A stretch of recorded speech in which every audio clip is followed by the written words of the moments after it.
What's up? What's up? What's up, y'all? Hey, What everybody. up? Hey, hey. How you doing? Hungry damn motherfucker. Busting down some wings. I see. It's Wednesday. Let's start calling shit. Wings Wednesday. Wings Wednesday, Wild Out Wednesday, Hump Yeah. Day Wednesday, Wild Wings Wednesday. Wild Wing Wednesday. I got a salad, Chick-fil-A salad, because I'm a cow. Moo. Moo, moo. So what's up? How's your Wednesday? How's your Hump Day so far? What's going on with your week? I was busy at work and shit. I ain't really damn. I ate something earlier today, but I wasn't able to get back to getting anything easy. That's what I'm eating right now. But other than that, shit, the day What's was up, good. husband? Sorry, go ahead. I'd say hi to Cousin, my man. My man is in the comments. Gotta say hi to my man. That's my man, y'all. That's Mr. Green. Ow. Ow. everybody knows your damn man. You did 30 days of goddamn wedding pictures. Don't mess with my man. I'ma be the one to bring it to you. Got my girls, got my man. Find your own and You, leave mine alone. you actually Don't mess kind of with you sound my like you man. harmonizing a little bit. Here's a little advice for you. Find your own man. You I can done? hold the note a little bit. I am related to Stacks. You know, Stacks be doing the woo woo woo. I got a little bit of it. Oh, I don't know. I don't know if Stats could still do that woo woo woo though. Yeah, he can woo woo woo. Can you Nah, woo woo woo? nah. He used to woo woo woo. I think Stats is wow wow wow now. I don't know. All that drinking and smoking might have got to the vocal cords, but he can still Hell hold the note. yeah. I can hold the note too. Okay. My mama was Cool. the same. My father's mother, I can't the hold shit. original, the I original can't Rebecca, can sing. Could sing. They say yeah. So listen. anyway, I'm glad I can't sing. I'm glad I we can't. glad you can't sing either. Trust me. Listen, We glad you can't sing either, Merv. Thank you, you Lord, for you not giving him that gift, because it would you be think you would if a be Jacquees out here. nigga was bad now, you fuck around, I'll be able to goddamn blow. It'd be a Yo, rap. yo. It'd be a rap for you if you was able to hold the note. We wouldn't know you. We wouldn't know you. Y'all wouldn't. You, you definitely would be spending your Wednesdays and your Tuesdays with us. Y'all wouldn't. Absolutely not. Y'all would be interviewing me. Right. So tell us about your latest album, Merv. Well, you know, my latest album is called "This Is for the Pussies." First single called "Pussy Hey, Lane." right. Right. You'd be Jacquees out here if you mixing everybody's song. Mm-hmm. But how your goddamn dick doing? Hmm? How your dick going? It's going okay. It is going okay. Just trying to make it day by day, man. Just one day at a time. It's a True. cold world. It is a cold world. So just trying to make it day by day. Jasmine is Let me pull out these napkins. You know what? I'm gonna because normally I just lick my goddamn fingers, but since we're on finger national licking TV, good. That's when you know it's good. When since, since we're on national TV, I don't act like I got a little bit of fucking coof. right, you Let got to me dab. You got to do like this. do some napkin and shit. You got the sound effects, y'all. Those are not sound effects. That's actually Merv licking his fingers. Because whatever wings is you eating is they look good. It's honey, lemon, pepper. Ooh, I'm a lemon pepper girl myself. I ain't gonna lie to you. Add honey to it. Mm. But I like dry lemon pepper. If my wings are wet, it's usually honey barbecue or like a chipotle or something like that. But when I want lemon pepper, I usually like it dry. Mm. But I mean, apparently yours is wet with saliva. Listen, I normally get the dry lemon pepper too. And I was like, damn, y'all got honey lemon pepper? Let me try that Right, shit. right. I ain't fuck with the dry lemon pepper since. What's up, Sam? I ain't never had it like that before. That's good. That's good. Well, let's get into it because you are here eating wings, right? Wings is perfect barbecue food, right? When you go to the picnic, you got hot dogs, burgers, you got wings, you may have some brisket. But one thing that the fellas is gonna have to handle this summer are what? Hoochie Daddy shorts. Now, we got a question. Could Hoochie Daddy shorts be the new gray sweatpants? Fuck no. Have you taken a look on Beyonce's internet and seen all of these men with these muscular ass legs and these teeny tiny shorts? So that's really a thing right now? Apparently it's a thing. My husband is from Queens, New York. Okay, them shorts is going down to the knees. We are not doing Hoochie Daddy shorts. Even him swimming trunks are not that short either. Like I can't relate. Now I have seen some fellas with, shorts that go to like mid thigh. Mid thigh is fine, right? Especially like, if they're on vacation or like their swimming trunks.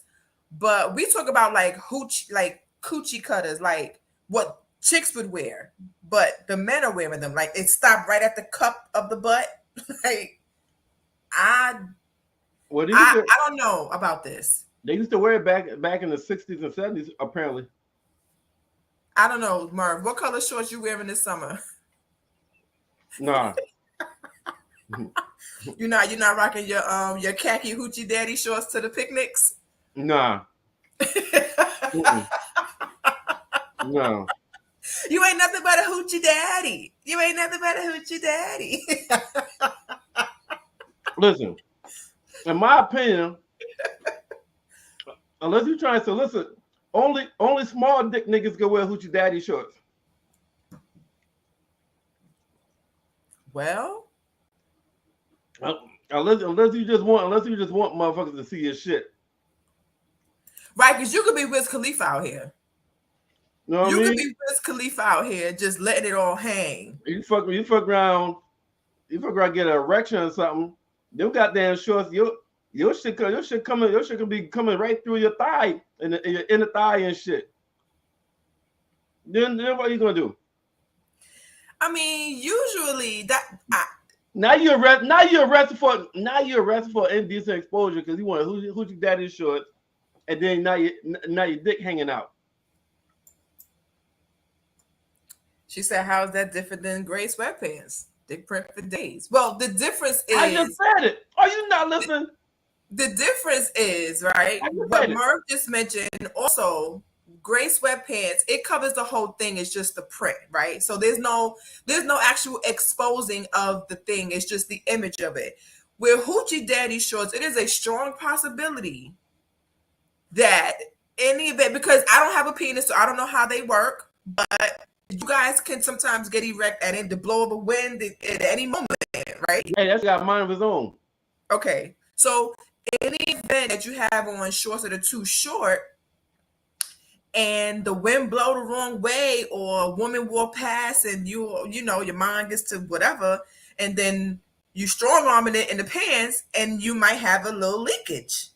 And you got gravity. You got gravity and you aroused, and you got that next thing you know, you got a power driver. Sam said, "Give it all to me. Come, baby, bring it all to me." That's what she said. Of course you are, Sam. Of course you are. Sam said, "It don't matter who it's on. Bring it here." Hey, I ain't mad at you, Sam. I ain't mad at you. And somebody tag Mark, Stacks, and Sean and ask them if they wearing Hoochie Daddy shorts. I can guarantee you my cousin is not wearing no Hoochie Daddy shorts. And Stacks.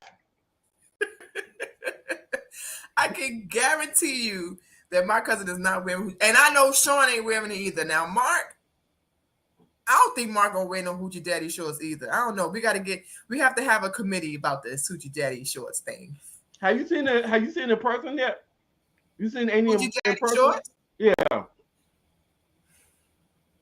I'm gonna say yes. Probably didn't even realize it. I've seen men with short shorts, not like super short, like coochie cutters like women wear. But I've seen men that wear shorts that don't go all the way down to their knees. It'd be like mid thigh, but they don't be tight. Nah, that's not hoochie daddy shorts. Hoochie daddy shorts are tight and short. So post that picture back up. Rika with Sam, the two of them. So all y'all, so all the girls want dicks hanging out the goddamn shorts in the inner thigh this summer, huh? Tag them. Let's pull this picture back up. I'm gonna remove this banner so y'all can see. This is actually not bad. No, I These seen are worse. not bad. No, yeah, that's not that ain't bad. Think the wording is covering up something in the middle, like right around the EATP is covering up some stuff. But these are actually not bad. These is what I would normally see on the beach or at the pool from men. This is not bad at all. Okay. But we're talking about shorter than this. Like super short. I wish I had an image. So ladies, would you let your man wear hoochie daddy shorts? Becca, if Rob was like, yo, I'm going with the new trend. I'm gonna buy some hoochie daddy shorts. Y'all going, it's Saturday, 5 o'clock. Y'all going downtown. You okay with that nigga wearing hoochie daddy shorts if he want to? If he want to, I'm not gonna say he can't. I know he won't. But I just know he won't. I didn't ask you that. Would I let him? I mean, I'm not. Are you okay? Are you okay with him if you wanted to go with the trend? It's 5 o'clock Saturday. Y'all going downtown. Walk the sidewalk. Maybe grab some drinks. You okay with him wearing hoochie daddy shorts? If we're talking about it as short as we think, that as we're talking about, no. Damn it, Becca! No. What you talking about? Sorry. Why the fuck you avoiding the question? I know my husband. 5 o'clock on a Saturday. Rob is with the new trends.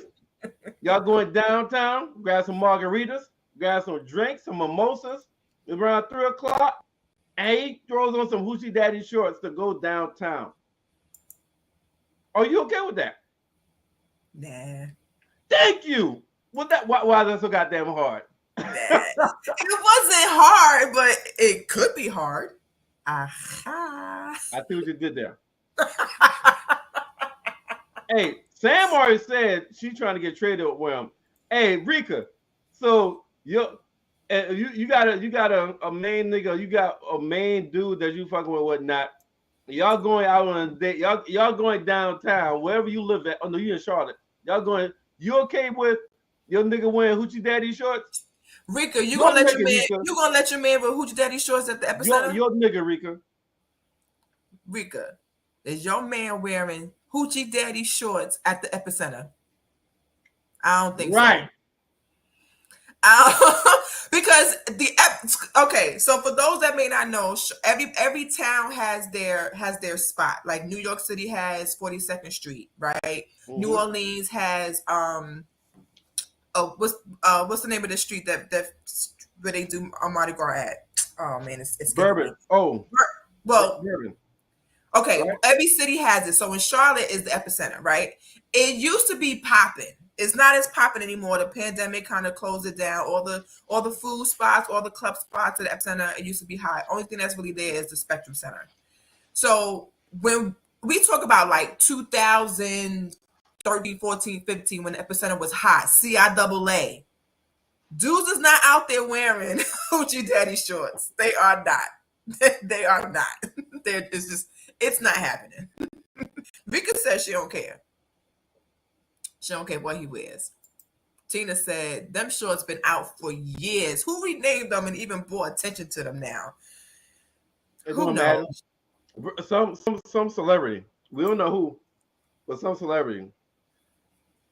Oh, Sam said she's a looker.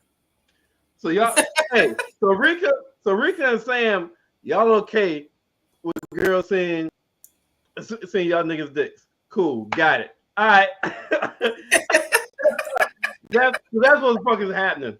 That's what you ain't nothing but a hoochie daddy. You ain't nothing but a hoochie daddy. Merv, I think for the month of October. Negative. Okay. You see where I was going? Later, I shut that shit down before you even got there. Rika said her idea of hoochie daddy shorts is old basketball shorts. Okay. As far as length, yes, Rika, yes. But what makes them hoochie daddy shorts is that they're actually tight. Not tight like stretch, like leggings, stretch pants, but they're tighter than most.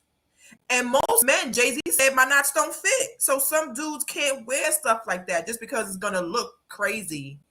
Because they may be fat down there. I don't know. I only have one penis to worry about. He's upstairs. He don't wear hoochie daddy shorts. I don't know.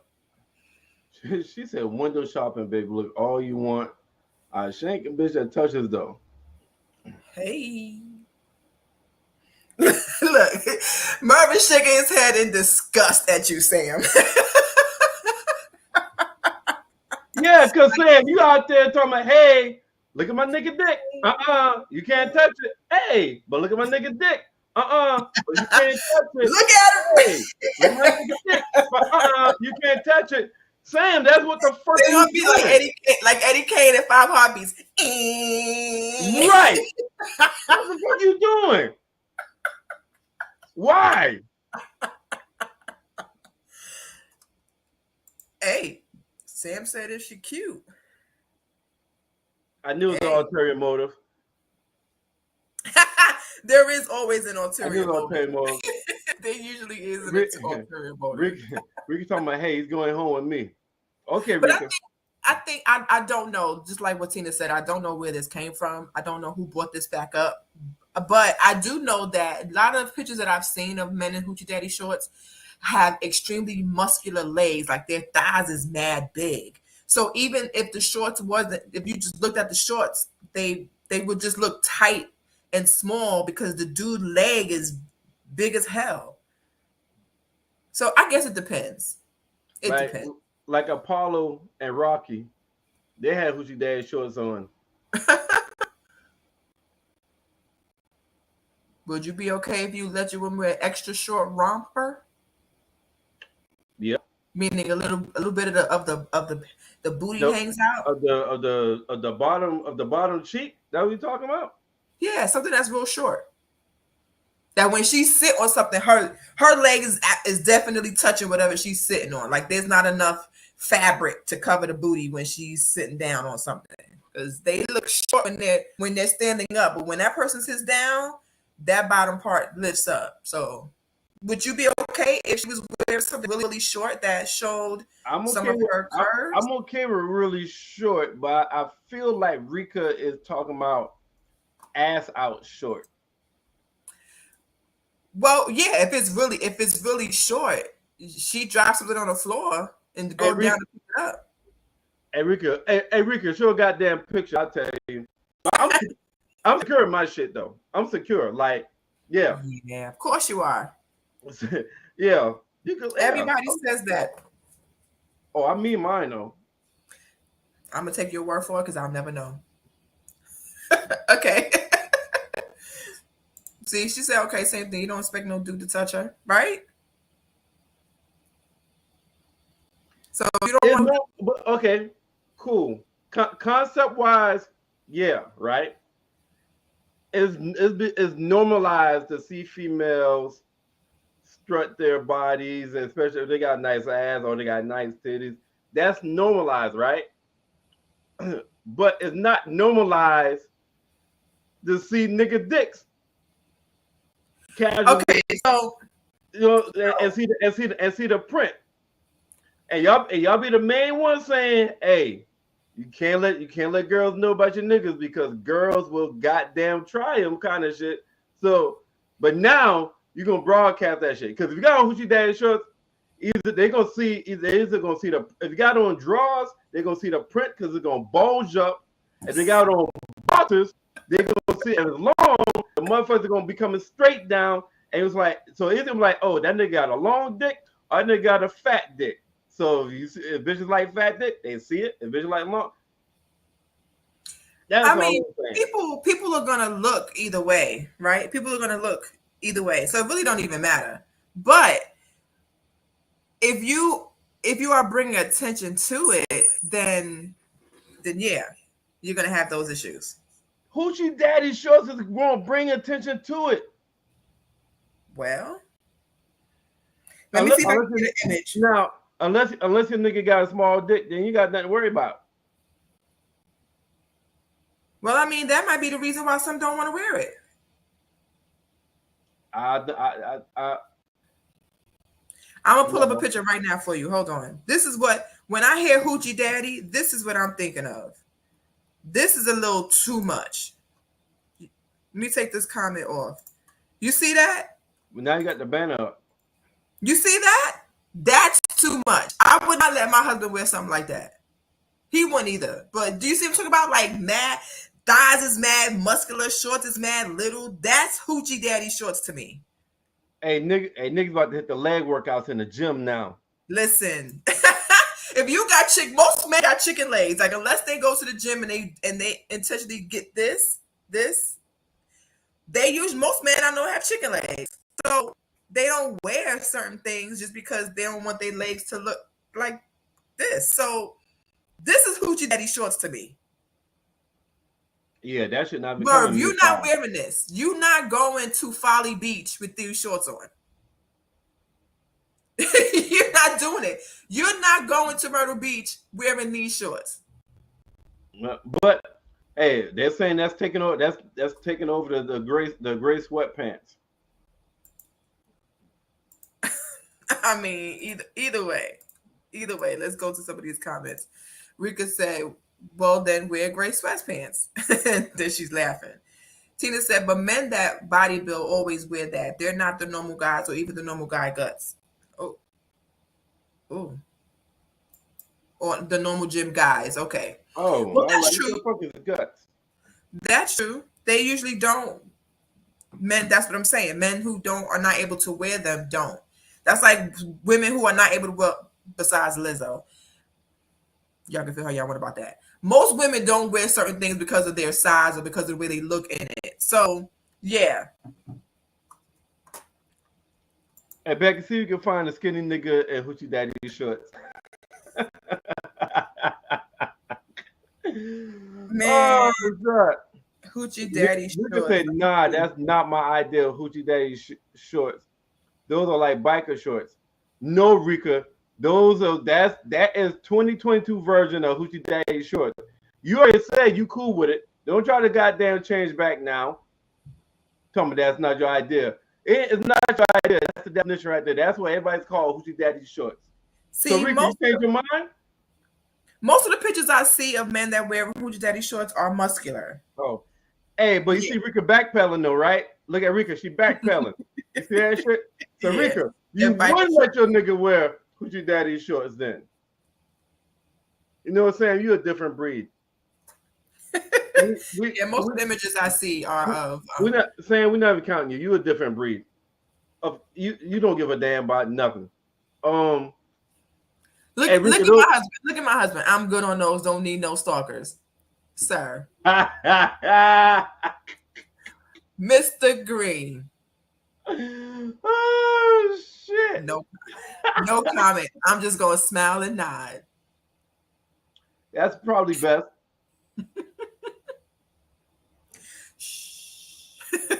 Yeah. That man looks good in those shorts. I mean, Rika says she's not backpedaling. That's just not her idea of them. But if he wants to wear them, she's good on it. So okay. I guess the consensus is that it's okay as long as he looks good in it and he doesn't look questionable. Once he starts to look questionable, then maybe women will be like, nah, babe, you can't wear that.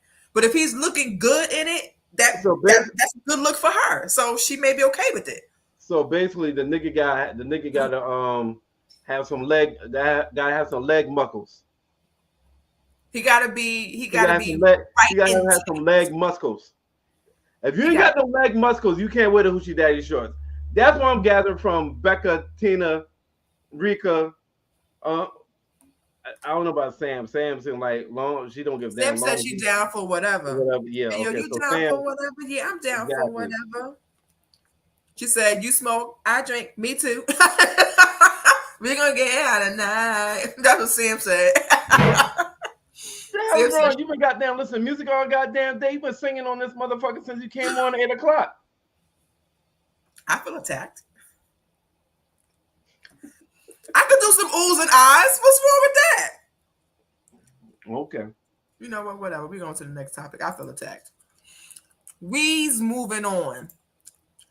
All right. Again, here we are with another Atlanta rapper. Unfortunately, has hit his demise. Jamichael Jones surrenders to sheriff. Look at that! I can't even eat and talk. Deputies in connection to the murder of Atlanta rapper Trouble. Rest in peace to this man. Something is going on in Atlanta. Something is going on with these rappers. I think people are going cuckoo for Cocoa Puffs. Do you know the backstory of his death? If I understand it, if I heard right, he was sleeping. Let's start off with the girl. The girl was in a 3-year relationship with old boy. Old boy wasn't helping with the bills. He wasn't working. He wasn't contributing. And they got an argument. The girl broke up with him, said enough is enough. Put him out the house. Broke up with him a week ago.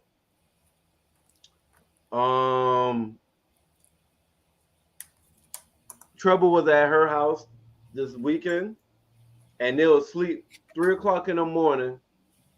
This nigga breaks in the house, goes in the bedroom, see them in the bed. He punches the girl in the face, punch him in the face to wake them up. Trouble him start fighting. He shoots Trouble, then leaves and go on a run for about 48 to 72 hours before he turned himself in. They rush Trouble to the hospital after the girl called 911, and Trouble dies at the hospital. So there's levels to this, because I've seen online a couple things, and when Rika says there are so many wrong moves here, she's right. So this is one point I was going to get to first. He's a resident of that home, right? So I thought he had a key. I'm not sure if he broke in. No, he broke in. He broke in. Okay. So he was there with her. So he was a resident of the home. So a lot of people are saying that,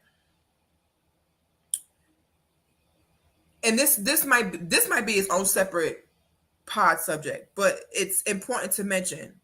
Do you feel that as a man, when you're dating a woman and she has a crazy ex, or her ex-boyfriend is wild and maybe has not accepted the fact that she's moved on, and you are dating her and you're going to her house and you're going out to eat with her and you're being seen in public with her, it is clear that this ex, who is not right up here, can see y'all and may not respond to her moving on properly. Do you think that women should warn men, yo, I got a crazy ass ex. Maybe you shouldn't come to my house. Maybe we should be on the low for a little while because my ex is bonkers. Do you feel that is her responsibility to warn the next dude that she gets involved with? Absolutely. But how many times do you know some females, I think, will feel that their ex ain't gonna do no, like, my ex ain't gonna do no dumb shit, so they won't say anything because they don't feel like he's a threat or he's a possible threat. Because a lot of these niggas don't go crazy fool until the girl ends the shit, and then that's when they snap.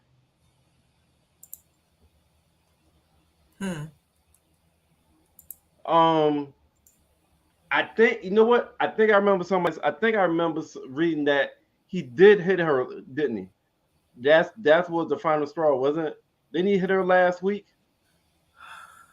I'm not sure about the details of how they broke up, but one thing I do know is that she might have felt that this dude was loony.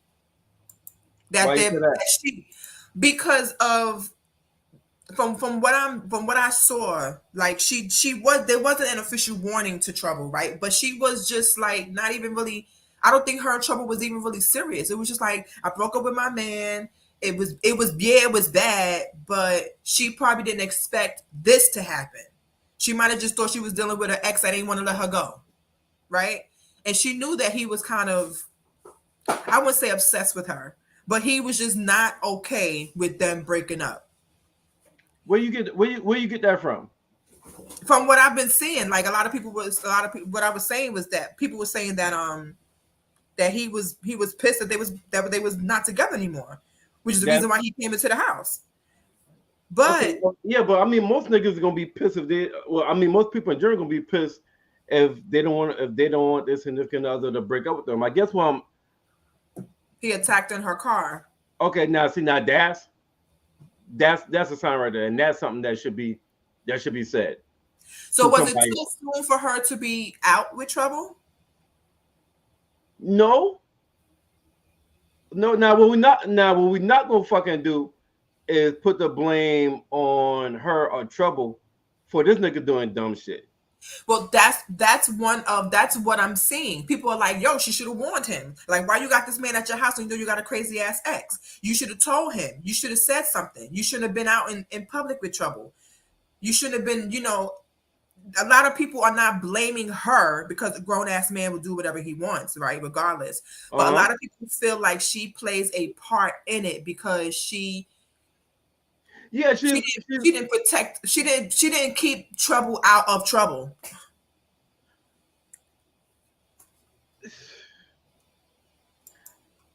You know how the internet does. Yeah. And you know what I hate? You know what I hate about motherfuckers that so opinionated on the internet?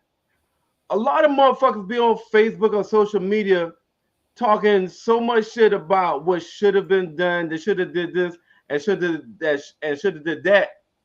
But most times these motherfuckers ain't never closely been in that fucking situation. A lot of times we don't know what the fuck we'll do unless we're in that situation. Right. And like Sam mentioned, do we know she didn't tell him? We don't know that for sure. She hasn't come forward to say I didn't warn him. She just felt bad about it, obviously, because it happened in her home and he broke in. But she never said, I didn't tell him. I should have warned him. I should have did this. Like she's heartbroken by it. She's sad. Could you imagine this? Yeah, because now indirectly, it's because of her why Trouble is dead. But to blame her, we can't blame her for another nigga snap. I mean, we blame Jada for Will slapping Chris. Isn't that what the internet did? We've seen, yes, but we've seen countless evidence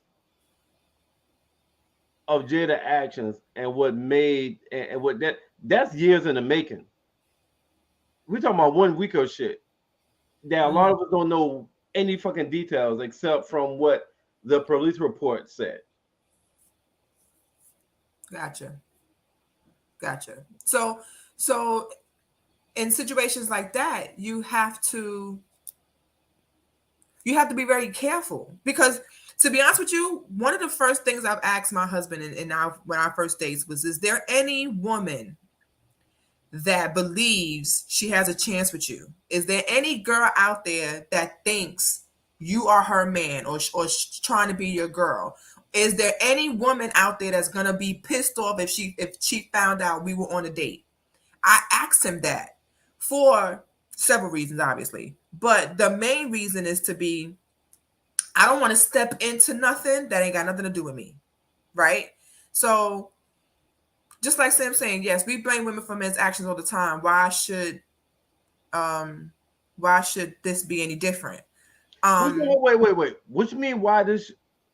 Hold up. So Sam, you want to blame her?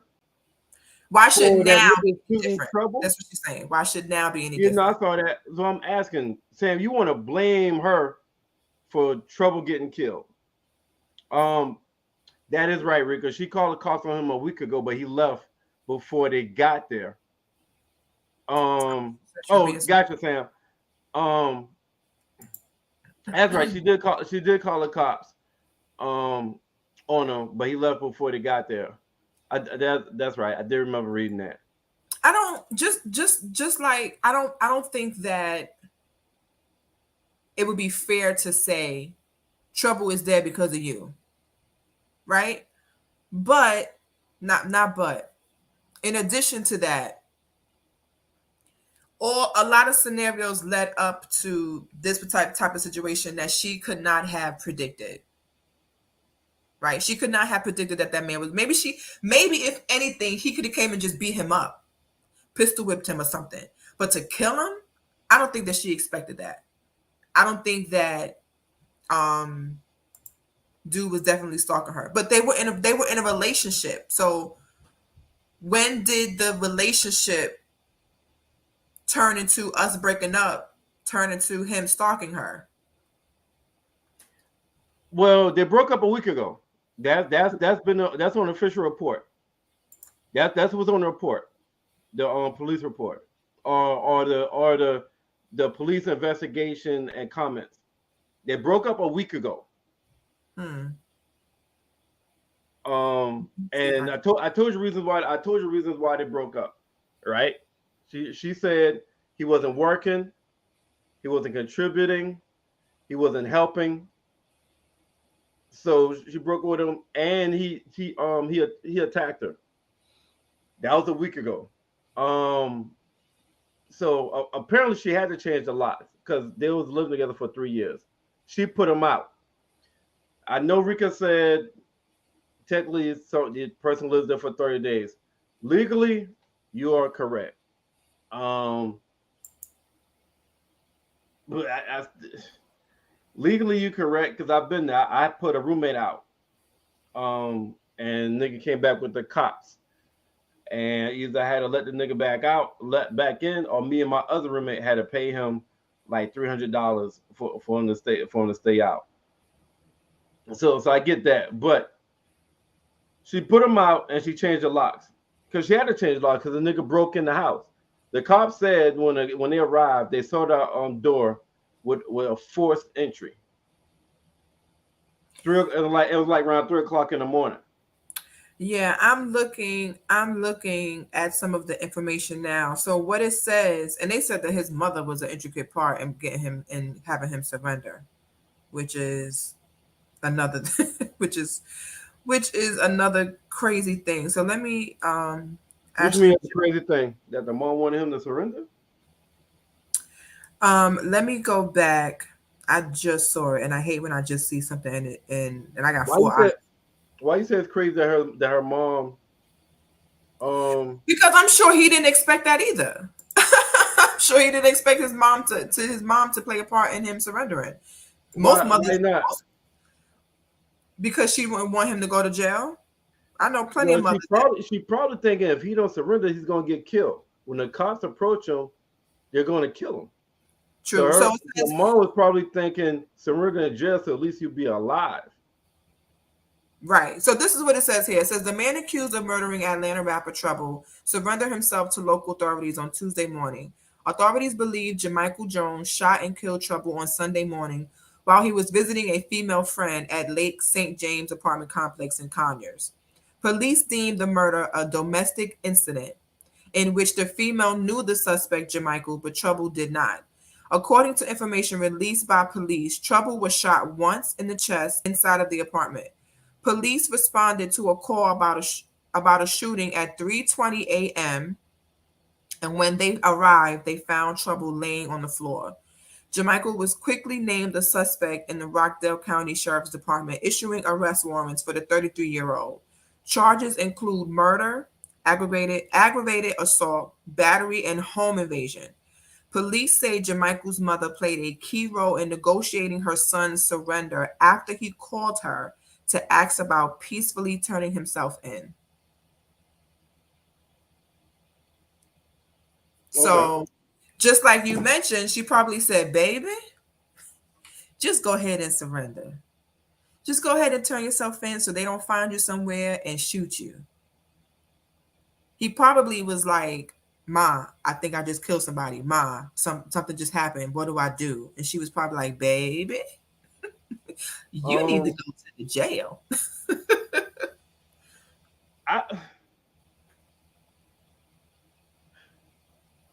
Niggas, why the fuck is it so hard to leave a motherfucking girl alone?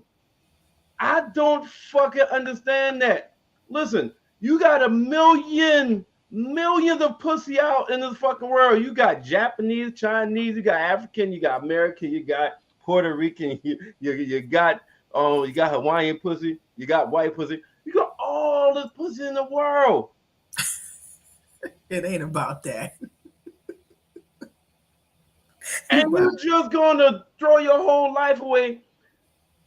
If you kill her, you're gone. You're not gonna get her no more. You never have her again. If you kill a nigga, you still ain't gonna have the girl again. If you kill her and then kill yourself, you still ain't gonna have the fucking girl again. I don't understand. I really don't understand why it's so hard for some of these niggas just to be like, just to let this shit go. I don't even think it's just having the sexual part. I think it's the infatuation. I think it's the, if I can't have you, nobody else can. Sometimes it's not even just about being able to have sex with someone else, because when it gets I was being funny with the pussy thing. Just in general, it's too many women out here. Like it's too many women out here. No, and the same goes for women. Women will get a man and they go crazy. Look at that chick, Krishan, how she is with Blueface. Like she's cuckoo. She's somebody? Cuckoo. She won't go nowhere else. She killed somebody? No, but she's infatuated with that dude so much. She beat his mother up. His baby mother, like. But she ain't killed nobody. Niggas be killing these girls, yo. Like niggas really be killing these girls, and it's like, did you know South Carolina is top 5 in the country of women being killed by their significant other or former lover? That's crazy. South Carolina is top 5 in the country. North Carolina is not that. North Carolina is not that far either. Like I just don't understand. I don't understand. I mean, most men that do stuff like this, usually there is something. It's something else than them just wanting that woman. It's got to be something else, because this led to somebody's death. Like at 3 o'clock in the morning. It don't be that. No, it don't be that deep. It really don't be deep. You don't think so? Nah. You think it's just because they just want her? They don't want the girl with nobody else. And they don't want the girl to leave them. It don't be that deep. But there's always the other side to this, right? The other side is that you could just be like Nick Cannon and have all the ladies. You could be like Nikki and say, hey, all of the women's is mine. You ain't got to be stuck on one chick. Just how you said, why men can't just leave that woman alone? Why can't men just have all the women? Hey, wait. Tina, you said she was being messy and not careful of her surroundings. Explain that. How is she being messy and not careful of her surroundings? She's in a locked house and a nigga broke in 3 o'clock in the morning. So how was she being messy and not careful of her surroundings? What should she have done differently?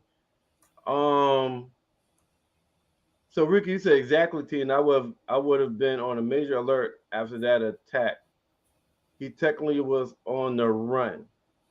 Well, we're talking about a week. A week is not long. A week does give you time to be like, okay, what's my next step? But a week is not long. I don't think that she intended a week after he attacked her and she called the cops and he fled, I don't think that she said to herself a week later that this man would be killed in her apartment. I don't think that.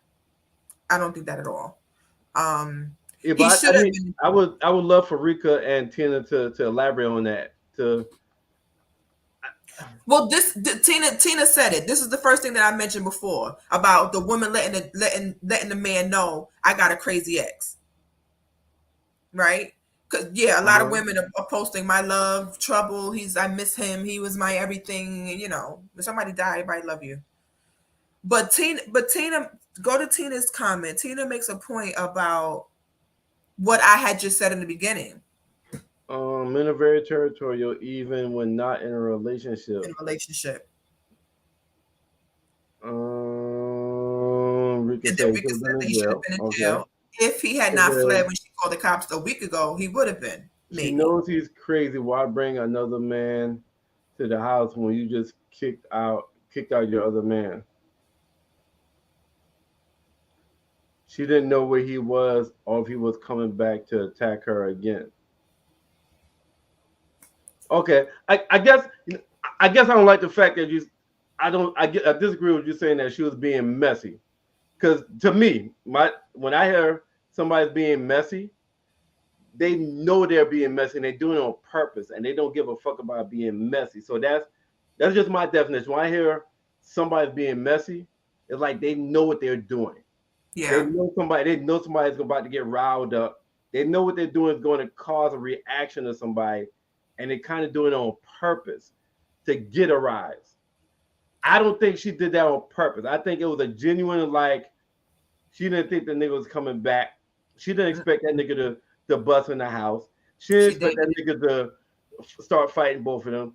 She didn't expect that nigga to pull out a gun and kill anybody.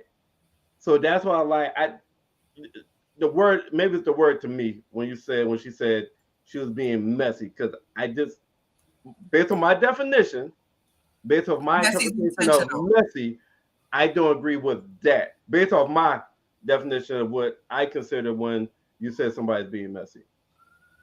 Well, Rika said maybe irresponsible, and then Tina says that is messy. No healing time, and she probably was having some kind of dealing with the rapper before the breakup.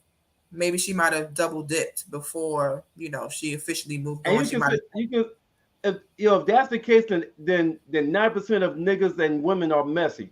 If that's the case, because when we single,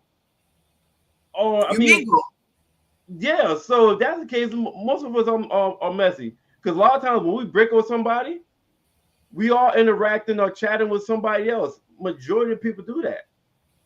It just so happened we're lucky that we ain't never dealt with somebody that came back busting the goddamn house 3 o'clock in the morning. And right. So that could be any of us that had an ex that we were expecting to do that kind of shit. So in that case, all of us messy. So I disagree with that. We gotta agree to disagree. I disagree that she was being messy, because messy is when you're doing shit on purpose. You know that's gonna affect somebody, and that is what you're doing. Yeah. So you gotta agree or disagree with that. I could deal with the Rika. I could deal with Rika when Rika said maybe she was being responsible. That probably wasn't the best decision. She probably didn't think that through. Mm-hmm. So I guess I could go with the irresponsible. But I really feel that she thought that nigga would come back and kill somebody. She would do things different. Yeah, I don't think that if she I don't know the girl, but I'll just go ahead and say if she knew that he was going to come back and really do something to her, or maybe somebody that she brought to the house, maybe she wouldn't have had him there. She said, She said, I'm not going through a breakup and throwing my pussy to the next in a few days. But we don't even know if they fucked. So y'all ain't never lay with a guy and didn't fuck. Every time you get in a bed with a guy, you have fucked. I have laid in the bed with females and haven't fucked before. Some females like, yo, they want to be held. They want to be held and shit. She might want to be held, or you know what? she might really, like I said, she might have known him. She might have been a little scared, didn't want to stay at the house by herself, and she has trouble to come over, so she don't be by herself. We don't know all the details. Um, Tina said she just didn't give a fuck.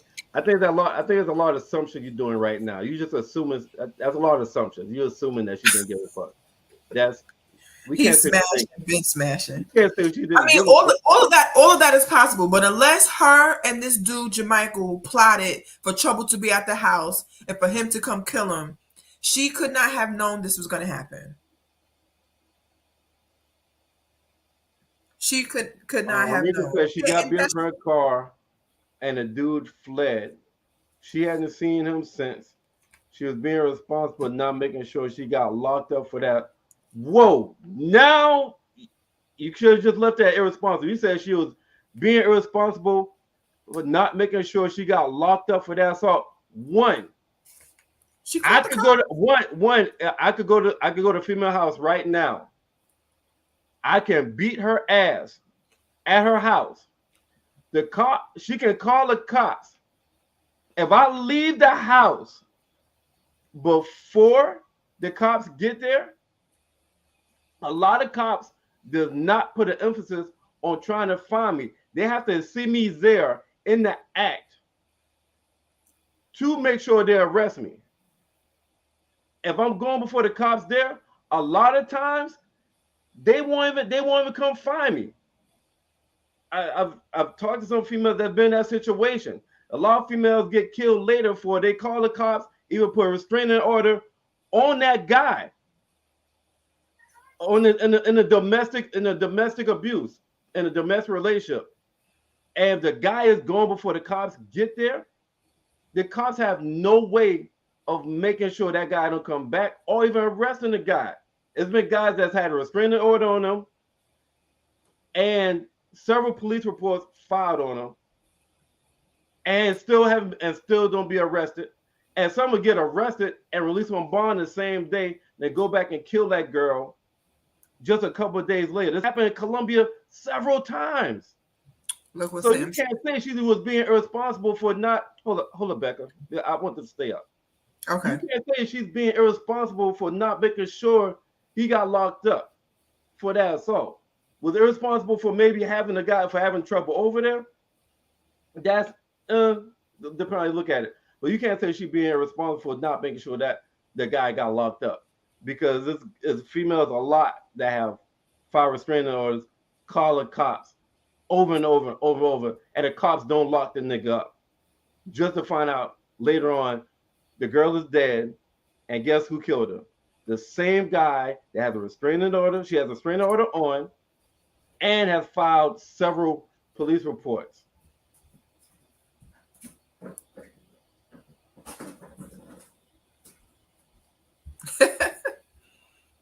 Oh, okay. He So, smashed and been smashing. oh, what I didn't know that. If you knew that, I didn't see that in any of the stuff. Let's see. Sam says most cops don't care unless they see the assault firsthand. Too many calls about it to handle everyone. Thank you, Sam. Thank you. And that's how the fuck happened. It's unfortunate though. It's unfortunate because a lot of women lose their lives because of that very reason. Yeah. Very true. So let's move on, because I think we all kind of feel like this is a very unfortunate situation. To lighten it up a little bit, Nick Cannon. Nick Cannon says he gave up on his celibacy journey after his son's passing and suggests, I like the word suggest, he may have more children on the way. Just a suggestion. He may have more children on the way. So I want to play some audio about what he said in regards to his celibacy. Chill out. I started my show and stuff had told me I needed to chill out. So I was like, yo, let's try celibacy. Right. And that was like October Like January. No, I didn't even make it to. I was supposed to go. That was the whole thing. I was supposed to make it to the top of the year, but then obviously I would start going through some stuff with, just I got depressed, like with the loss of my son and stuff. So in December, and the thing is, because everybody saw I was so down, so everybody's like, just give him a little vagina. That's so cute. I know what makes him feel better. And that's what, and I fell victim to it because I was in a weak state. So December, especially right before Christmas, I start crazy. And Nick Cannon said that he was in a depressed state. And because everybody seen him so depressed, they just wanted to give him a whole bunch of vagina. Not a dick in a box, but pussy on a plate. So he was celibate for a month strong. He gave it a good 30 days, Merv, a good 30 days. And then his son passed away, and it was pussy, put it everywhere. I don't know. It was Pussyland. It was definitely Pussyland at the Nick Cannon residence. Absolutely. He was definitely, them chicks was giving him the Mercedes experience. Okay. So, Merv, what do you think about being depressed and getting the Mercedes experience? Nick says his Cannon has more babies on the way. What do you think, Merv? Shit, I didn't know that's all it took. I just gotta be sad. I just gotta go to a damn girl house and be sad. All you gotta do is be depressed. Be depressed, and they just throw it on you, huh?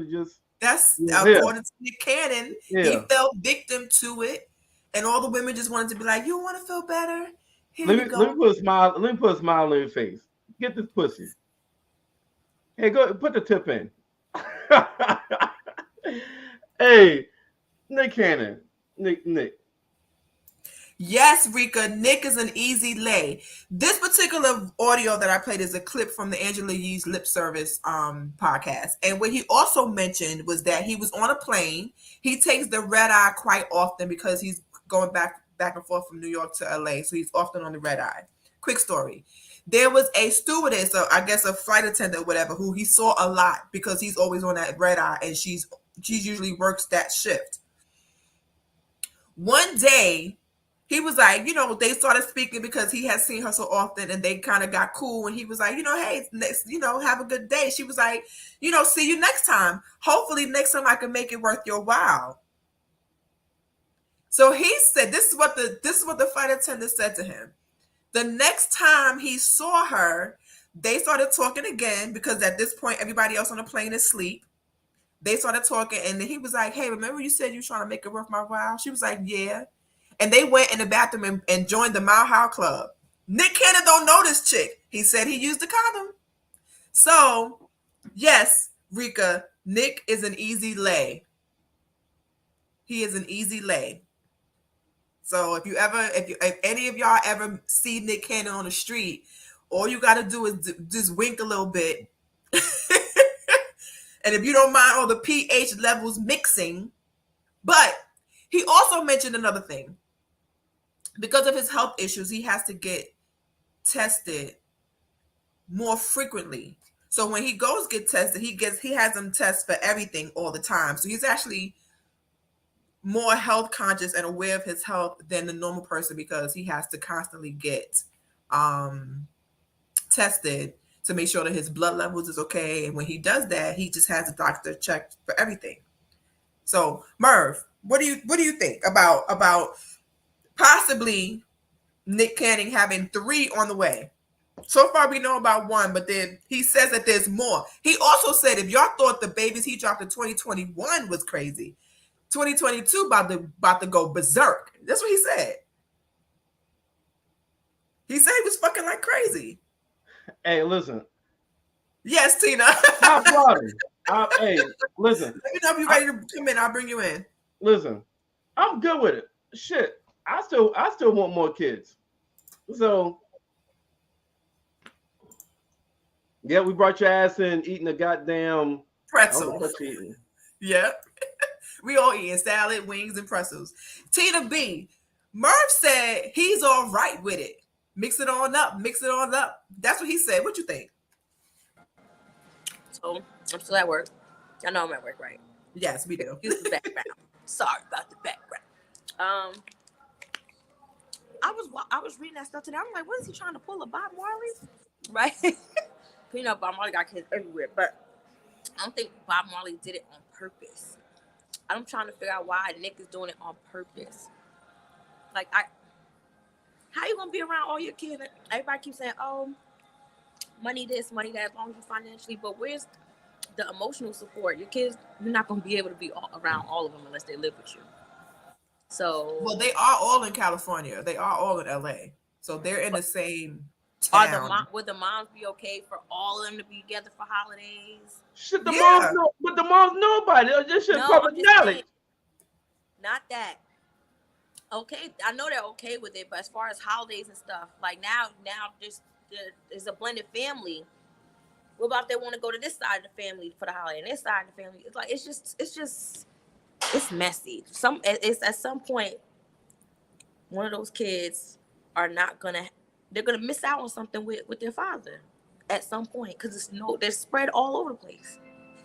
He can't be everywhere, and the women are not gonna be on board for the rest of their lives 100%. At some point, it's gonna be like, well, I want to take the kid here and this and the third. And it's just, it's gonna happen. If you follow him, although people jokingly talk about how many children he has, he is fully aware of what the people are saying, and he says that this particular lip service interview was interesting. It was some other stuff because Angela, you just be asking too many sexual questions. But anyway, he did mention that there's certain things that he has to be able to provide because quality time is not one of those things. So he has to be able to be emotionally there. He has to be able to financially support. He has to be able to make them comfortable. So he said that with these women that have his children, he often takes them. So there is times where the kids are usually with him because he's on the road a lot.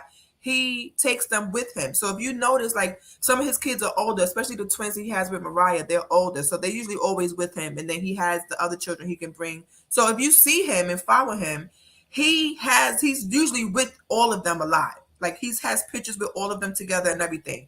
But he did mention that that is one of the things that he is not able to give is the quality time. So because he can't give that, he has to make sure that everything else is good, that they're financially stable, that they're all healthy. Even if those women want to be with other men, he cannot say no to that. They choose to just be with him because their kids are with him and he is able to financially provide for them, but they don't even really need to be with anyone else. But he does talk about that. Like, I do know that I have a lot of children and I can't give them all quality time. So I make sure that I'm making all of this money and I have all of these things set in place so I can provide for them in other ways. But outside of money, what's the most thing that people really do complain about? Quality time with their kids. Like, money can't do that. You can't. So you cut me a check, but I'm never gonna get to spend time or live around my father to see how a man is supposed. What about his daughters? To see how men are supposed to treat women. And how do you purposely rob your child? This is from the mom and the dad, from a 2-parent family household. That sucks. That's not fair to purposely rob them of that. It's one thing if y'all was together and it happened, but to intentionally rob your kids of a 2-parent family household, that sucks. What you thinking, Merv? You making faces? I'm just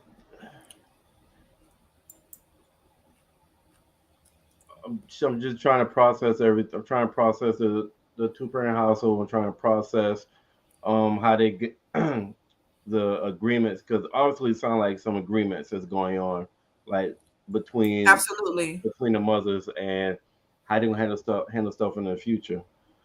And he may be having children. He has children with the same women. Like every once in a while, it'll be a new one, but he's having children with the same 5 women. Like, you know what I'm saying? He's having babies with the same people. So is he also a lot of celebrities? also a lot of celebrities have already accepted the fact that they're not going to be able to spend. They're going to. They're not. They know they're not the normal father or the normal mother. They already expect to be on the road, expect to be here, where they already know they're going to miss certain things when it comes to their kids. So That's different. I get that.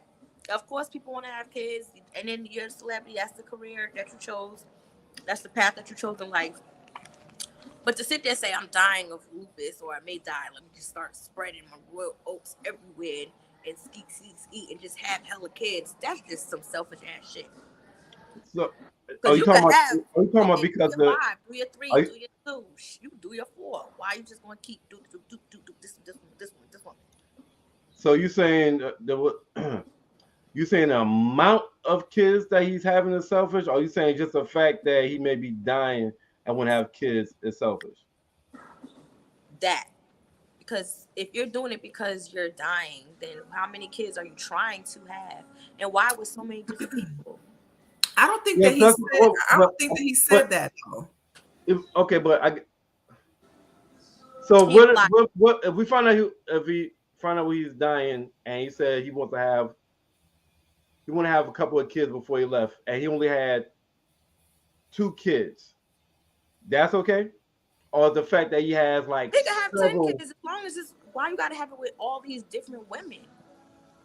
so He's the amount purposely having it with all these different women. so the It's not amount like of kids. So the amount of kids? Or is it amount? Okay, Is it the amount of mothers? the amount of mothers. The amount of mothers. I can see if Okay. you like one and you was in a relationship with it and it didn't work out, so you move on to the next. But you're not even doing that. Gotcha. I'm asking because I only got like my situation is I only got 1 kid. I've always wanted several kids. One part of the reason I got divorced is I wanted more kids. She didn't want to have any more kids. I'm 41 right now. If I were to find out I have a terminal illness, I would want to go to the sperm bank, make deposits, and I would want some more kids to have some more kids before I die. I would want my daughter to have some siblings with my blood in it. And also to continue the family legacy. And I would want that. So if I had that kind of situation. Because I've always wanted kids all my life. Well, one thing that Nick mentioned about his he has lupus. He has this is something that Rika said, having the autoimmune disease that he has, which is lupus. I didn't know you had that, Rika. Why would he want to bring that many kids in the world? It's the amount of kids that can possibly be fatherless at an early age.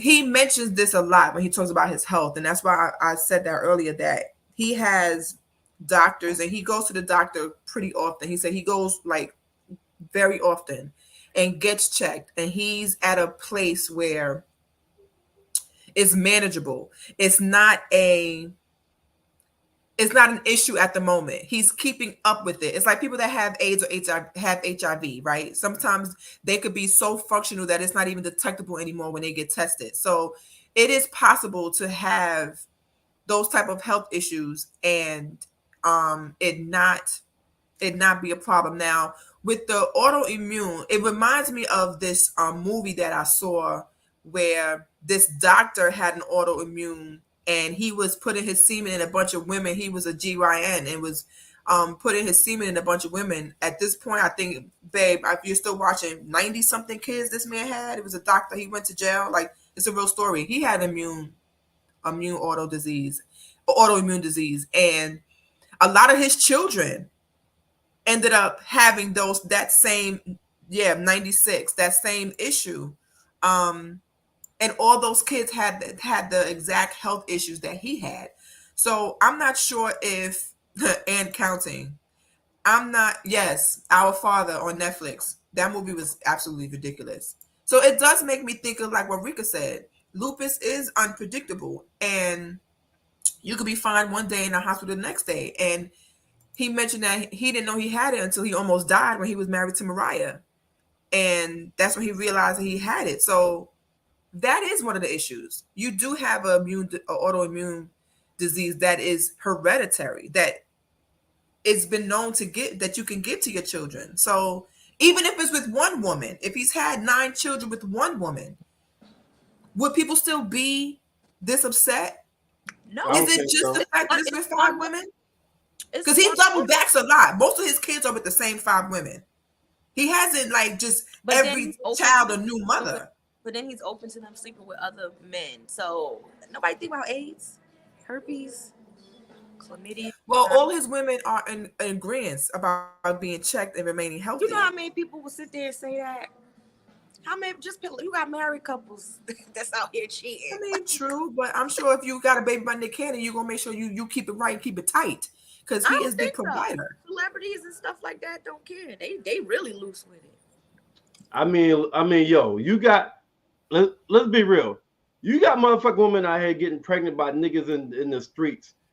5 having like 4, like several babies with niggas in the streets that can't do. That's not gonna be a fucking father. Gonna be a good father. Not gonna be around it. Married to the streets, and they're gonna have to fucking struggle. At least with Nick Cannon. Shout out to my homie Bubba. Struggle. Huh? Right? Y'all know about my homie Bubba. Bubba in the streets out there having mad kids. So hey, Shout out to What about Bubba. you got sexual let needs these and- motherfuckers know they ain't gonna have to. It's somewhere They're else. just gonna be financially straight. Yeah, it's just I feel as though it's just a financially straight thing. I think they missing out on way, but that's all they focused on, financially straight. And if that's all that matters to them, then they have no problem with what's going on. That's all that matters to a lot of females. Maybe. But speaking of Nick Maybe. Cannon, Did you say maybe? Did you say maybe? You really? no, I agree. I agree, Merv. Oh. Oh. Speaking of Nick Cannon and baby mothers, Mariah Carey. Mariah Carey is being sued for copyright infringement over All I Want for Christmas Is You song title. Damn. Right. So there is a gentleman. I'm going to bring up the name.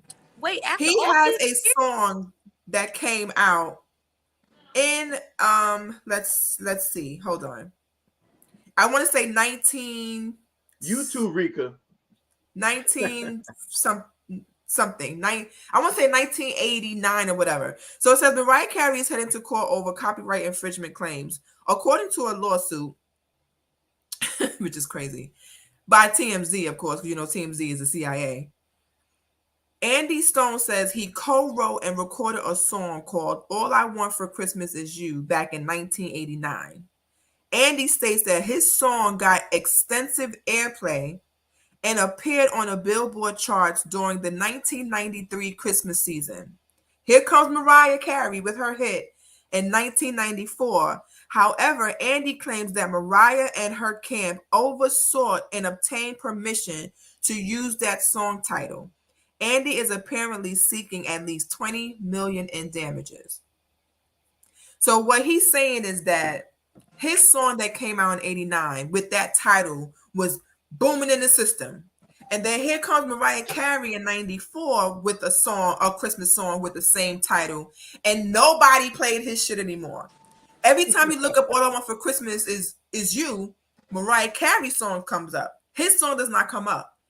So he feels that he just realized I'm still stuck on how long that song be played in supermarkets. that song is 20, Yeah, like- 22 years old. I mean, like 20, yeah. No, as a matter of fact, I think even more than that. Let me more than that. I've been out of high school for 20 years. Yeah, 27 years. Hold on, let me do the math. Y'all know I don't know 1 + 1. It's 27 almost, years. It's about almost 30 years. Yeah, I want to say about 27 years. Almost 30 years. So it's just the song title. Yes, it is just the song title. The statute of limitations probably is already up. But 27 years, yeah, I figured. What do you guys think of him waiting this long to say, you stole my title? All I want for Christmas is my coins. He broke and he need help. So now he found a reason. So he probably was holding that in his back pocket for a rainy day. And here we are. 27 years. either what Tina said, or he started dealing with he got a new girlfriend, or he got a new friend. He's like, hey, why you ain't never sue Mariah for this? It was like, what you mean? I could do that? Yeah, nigga, you can do that. They sue McDonald's for giving hot coffee. I know you can sue Mariah Carey for this goddamn song, even though it's goddamn 27 years ago. So either what Tina said, he's broken into some money, or he met a new girlfriend or something. Like, yo, you got access to the bag and you didn't even know it. And you didn't even know it. But I mean, how many songs that we know have the same title? You got G-Dep and you got Bridget Kelly, Special Delivery. You mean to tell me that G-Dep can go ahead and sue Bridget Kelly because her song has the same title as his? If you look up a song title, more than one song is going to come up. So obviously, there's nothing wrong with that. What G-Dep song title? Special Delivery. Come on, Special Delivery. And then you got Bridget Kelly's Special Delivery. Right. You gotta. So what? Both of them is rap, is hip hop songs? One is R&B, one is hip hop, but it's the same. Okay, so that's a difference. But it's the same song title. I got you, but there's a difference. Slight difference, but there's a difference. All I Want for Christmas Is You. Both of those are Christmas songs. Same genre, and it's a specialty song. You only gonna listen to it for Christmas. You only gonna It's a slight difference in that. One could be country. One could be R&B. Country Christmas. Yeah. So, what? Okay, so Becca, what kind of Christmas song that is? Is it a country Christmas song or just a black guy singing an R&B Christmas song? It's a country type of song. It doesn't have the same melody. It doesn't have the same feeling. It was popular in '89, but it's not nothing we would listen to right now unless you know this color. If this was Fantasia singing All I Want for Christmas Is You, then I agree with you. But Mariah Carey has country pull. She has white pull. She has cross. she can pull that nigga fan base is what I was saying. Fantasia wouldn't be able to pull the country fan base. So I'm looking it up because I wanted to know more about it. So my first question is, can you get sued for having the same song title? Of course, these are just generic Google searches, so I'm not an expert on this. It says the answer is yes. U.S. copyright laws considers names, titles, and short phrases to possess an insufficient amount of authorship or creativity. That means song titles aren't long enough to enjoy the protection of a copyright. Then I ask, can you reuse a song title? Like, can you just come up with the same thing? It says it's possible to use creative words under the fair use doctrine. However, in order to claim fair use, very specific criteria must be met. Artist names and titles are considered public domain and are not protected by copyright. So can a song share the same title? Yes.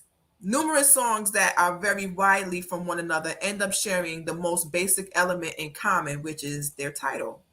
Just like Rika said, Usher and Charlie Wilson both have a song called There Goes My Baby. Baby is very popular. That's in a lot of song titles. So I don't know.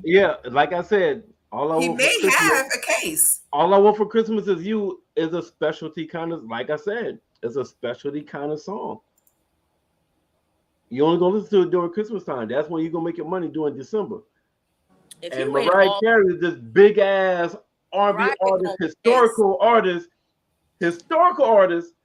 make a goddamn Christmas song with the same title. Of course, your shit going to the wayside. She's gonna find Mariah Carey has made a loophole. She's gonna find an attorney that's gonna find a loophole in that man's case.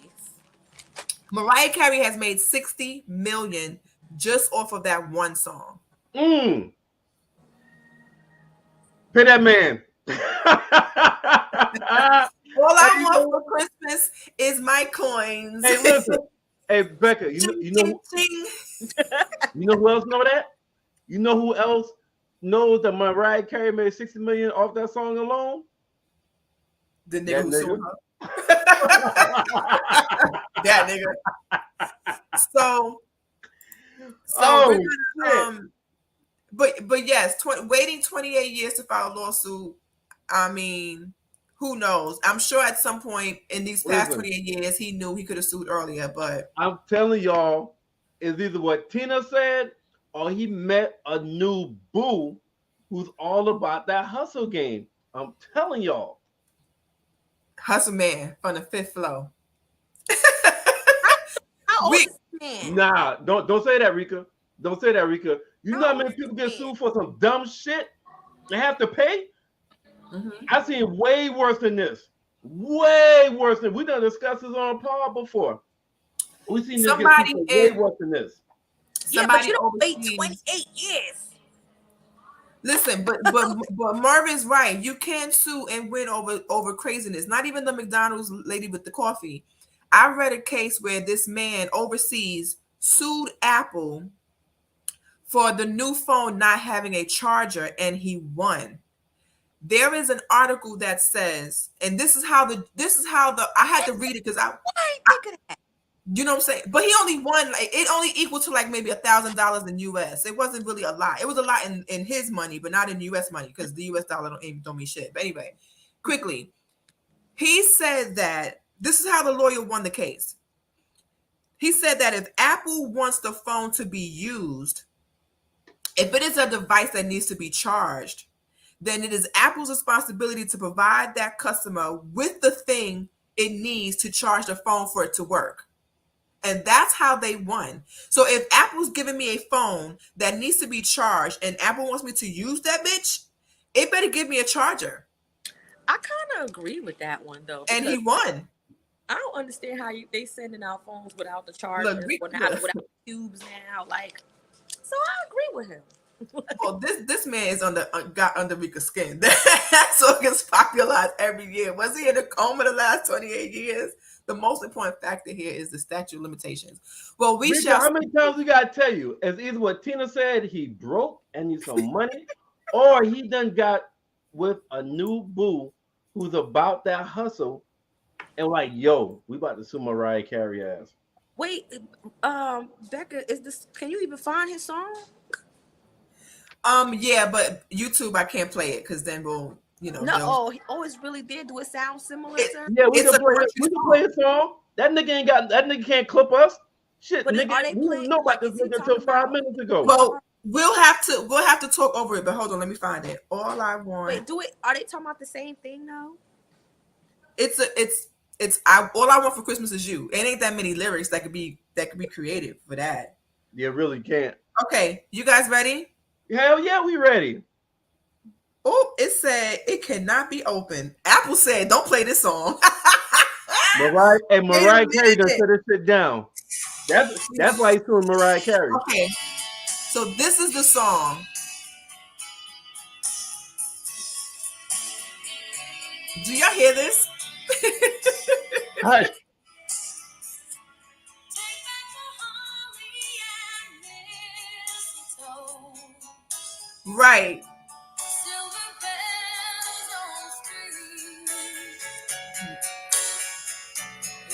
Right. Right. Well, don't stop It it. sounds nothing like Mariah Carey's song. Nothing like it. It's still But the it can title, be though. played in a supermarket. It is They're supermarket. Yeah, definitely that playing is this at Cracker supermarket. Barrel. They're playing this at Cracker Barrel. This is the version they're playing at Cracker Barrel, but they're not playing. I can eat to that. I can't eat to. Listen,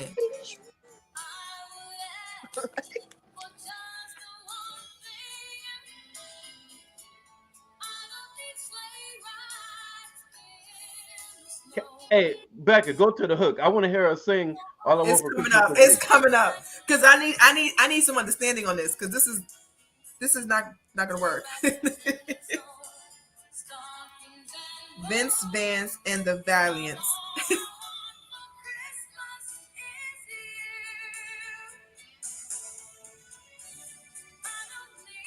That's it. That's the only line that is there. All I want for Christmas is real country sounding. Like, grab your partner, dosey do. Hey, hey, hey, y'all know what? I can see why she sued though. Elevator music. His song is Cracker Barrel official. Yes, yes, it is. So staying in music, here we go next. Are the Migos still amigos? I thought I So I'm gonna pull a Tina. I'm gonna pull a Tina right now. Who gives a fuck?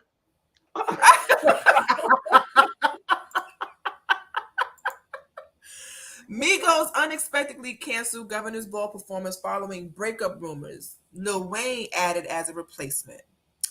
Do you guys really believe that the Migos have broken up, or do you think they just taking a break from each other?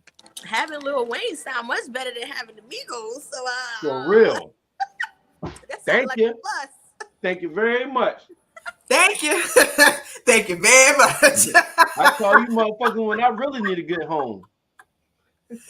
Thank you. Thank you very much. But now real shit. I don't think if they are broken up, I don't think they're gonna stay broken up. But if they do stay broken up, I don't think they're gonna make music anymore. Because they gotta be together as a group. Their solo albums is not as catchy, is not as Migos sound better as Migos. And Offset could just have a song with Cardi B and they'd be a hit. Because of Cardi B. Well, I mean, a lot of groups at some point either do solo albums or they may branch off a little bit. So They did it though. They did it. I don't see the big deal. It didn't sound you felt it had the same impact or sounded just as good as the group. No, I think they definitely sound better as a group. But for groups to branch off, Majorly sound better. yeah. But for groups to branch off and do their own thing is not anything new. But It's not because new, but they usually more successful solo depictions. Their solo shit is kind of whack. Their solo shit is whack. Only time I've known for it to really be successful is Beyonce. Who else left the group and was better on their own than in the group? Well, I'm not even gonna say better, but still, you held your own. You still kept your fan base, and people still like you. Not necessarily, but Michelle, even though she did gospel, she had the #1 gospel album. She did. Yeah, they got to get back together to have success.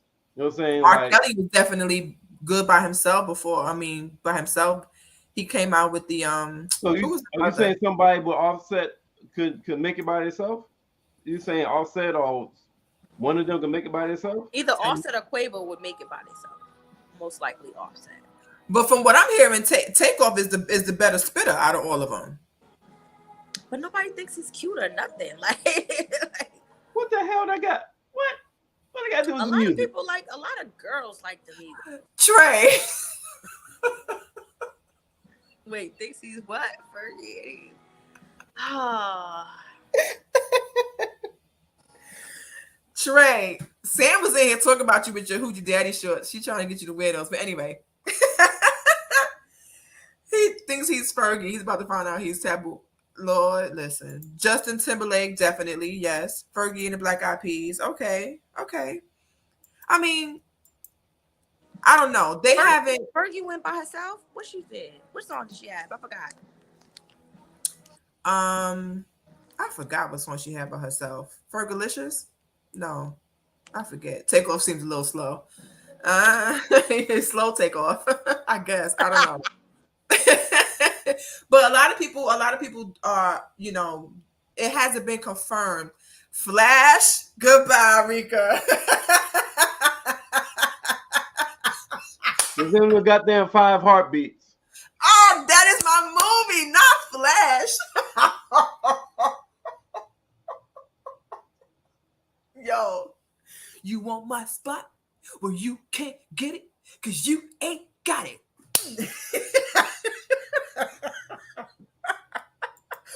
Oh, are you ready? Listen, please don't get me started on 5 Heartbeats. I know that whole album front to back. That soundtrack, I wrote it. Please don't The get me started, obvious Mika. Becca, Michael Jackson. Michael Jackson. Yeah. He probably Michael was the Jackson. most. You said successful. Cisco, right?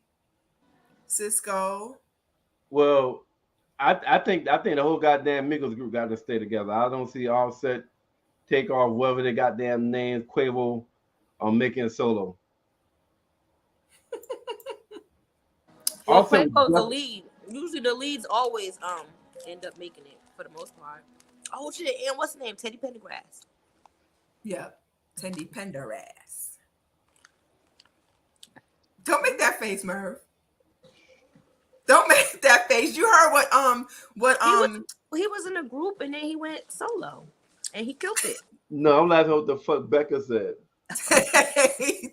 That's what what's the fast rapper Twister said? Teddy Pendergrass. All right, still staying in music. Lil Nas X said, "Where the fuck are my nominations?" Lil Nas X. Hold on, I'm trying to find. All on. Lil Nas X diss BET a new song. BET responds, but their response is flawed. But BET. That's Well, what. how do they go off for getting nominees anyway? Don't the people gotta vote or something, or album sales? Yeah. Like, I'm trying to figure out why the fuck he upset though. Like, what the fuck he upset about? Well, according to him, he's had the 3 hottest songs, so he feels like he should have been nominated this year.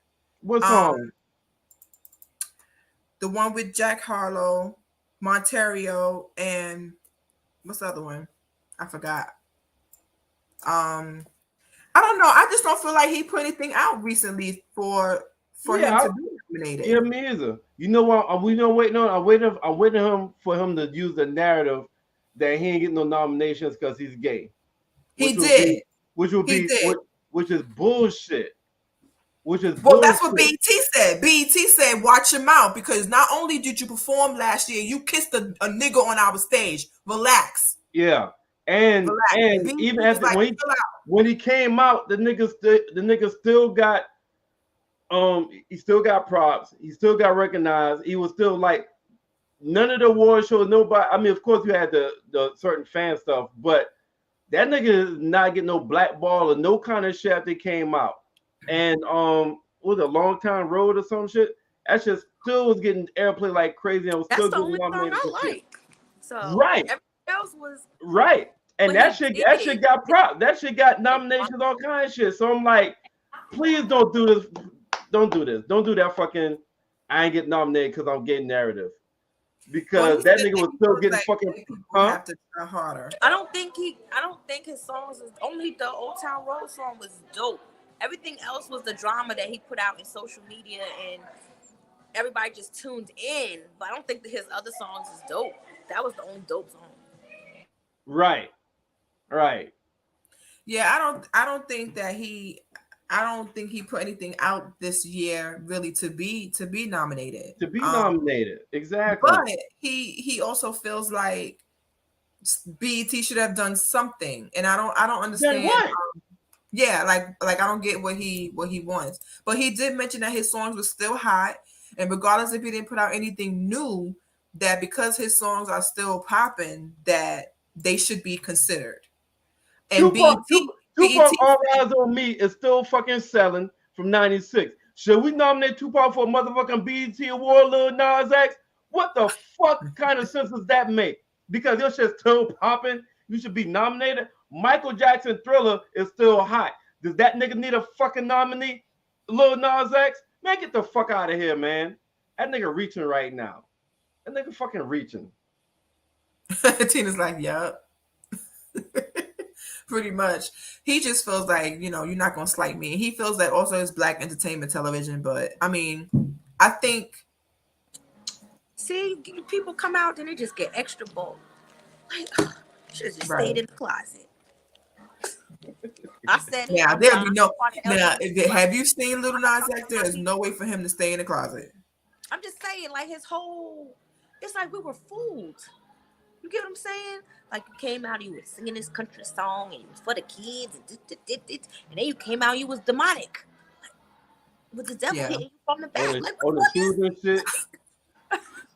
which one is BET says slow your roll. Okay, we gave That you nigga just got extra mad as love fuck. last year. Relax. That nigga just extra as fuck, yo. Then hold up. Didn't RuPaul get nominated for some kind of, or have some kind of shit recently for BET? Or was that another award? Maybe that was MTV. And they're just being extra. That it might not like the He fact he should did have that little. came out like RuPaul, because RuPaul been RuPaul. You know what I'm It saying? might not like the fact they did that demon shoe shit. Look, had like the little devil shoe or Satan. But I demonic mean, shoe. he's Yeah, been that's on BET what y'all since talking about with the devil after hitting that. you from the back. Yeah, he's been on BET after that. I just think He's just just wants. extra as fuck. That's extra. possible. You It's know what I'm saying? possible. Like he goddamn had the pregnant stomach and shit, trying to have a baby. Picture all nigga just extra. Like I don't just you could be gay and not be fucking extra, right? Like Very why possible. you doing all that extra shit? But why didn't Right. you do that from the door? You get what I'm saying? There are artists that are gay that are very flamboyant, and that's who they was from the door. Saucy Santana. And what's the one who got the bounce? The king of bounce or whatever is Frida. Yeah, right. Yeah, Thank Frida. you, Rika. I don't. Becca might have posted this. I probably wasn't paying attention. She probably posted. Yeah, I But did. thank you, Becca. I mean, shit. Not Becca. Thank you, You Rika. Rika said he actually blew up when he came out. Exactly. That fucker got recognized like a motherfucker. And Rika knows music. She said there was way better songs than his in 2021. Yeah, I don't even think he put anything out really to get all that attention he asking for. But he's getting it anyway by blasting BET. So we'll move on. Let's go to since we're on this particular subject, let's go to this. Oh no, not we're gonna say that one for last. Let's go. Let me see. Can I find it? Oh man, I know I brought it up here. Anyway, we're gonna discuss. I'm not sure if you, Tina, have seen this. I'm so mad that I can't find it now. I've got to go real deep into the screen to see this, y'all. So if y'all see my forehead, don't worry about it. I'm so mad I can't find it now. What is it? Hey Merv, do you notice I have my red hair? Do you remember I Yeah. said I couldn't do it to work? I did it for you today. Ma'am. she said I got my red hair today. Hold on one second. I'm gonna find this, but I'm sure that we can go. I'm gonna let y'all choose the next one. We can do DL and Monique. We could do Martin Reboot, or we could do Vivica Fox. I'm over Monique. So Yeah. Me too. All right, so let's go to Vivica Fox gives her Oscar performance in regards to Jada. Let me play this audio for y'all because y'all definitely will. It's a tearjerker now, so grab y'all tissues. my makeup is my tissue. See, when I wear my makeup, right? Oh, all right, It y'all stops listen the up. kids from running like, oh, I can't have my makeup. Oh shit. It's going to be difficult for me. These are my peers. I've done a movie with both of them. Set It Off with Jada and Independence Day with Will Smith, which absolutely changed my life. When I saw this video last night, She's crying, by the way. it made me cry. I'll be very honest with you guys. Come on, Viv. I really felt to be a partner to Will Smith, whose career basically took a crumble that night. We were all rooting for Will Smith that night. Oscar night, we wanted him to win. Will Smith that night, as far as I was concerned, was going to be crowned this generation's Sidney Poitier, which is a huge honor.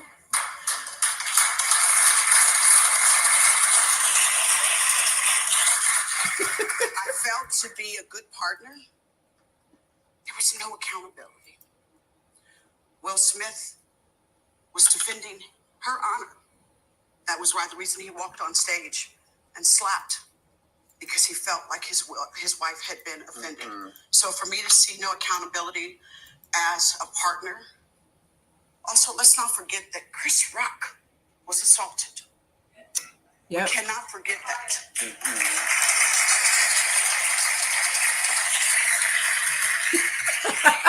For basically telling a joke that I really felt wasn't that bad. Let's not forget that this show was executive produced by Will Packer, an African-American man. This night was a night of African-American and diversity for brown and black people.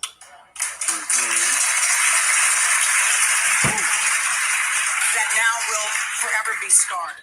I have love for the Smiths. I know the children. I've watched them grow up. I just wish that we could have had a little bit more accountability. And for it to not seem so self-righteous. What did you So think she about felt that Jada Pinkett's response to the Oscars was self-righteous and she took no accountability.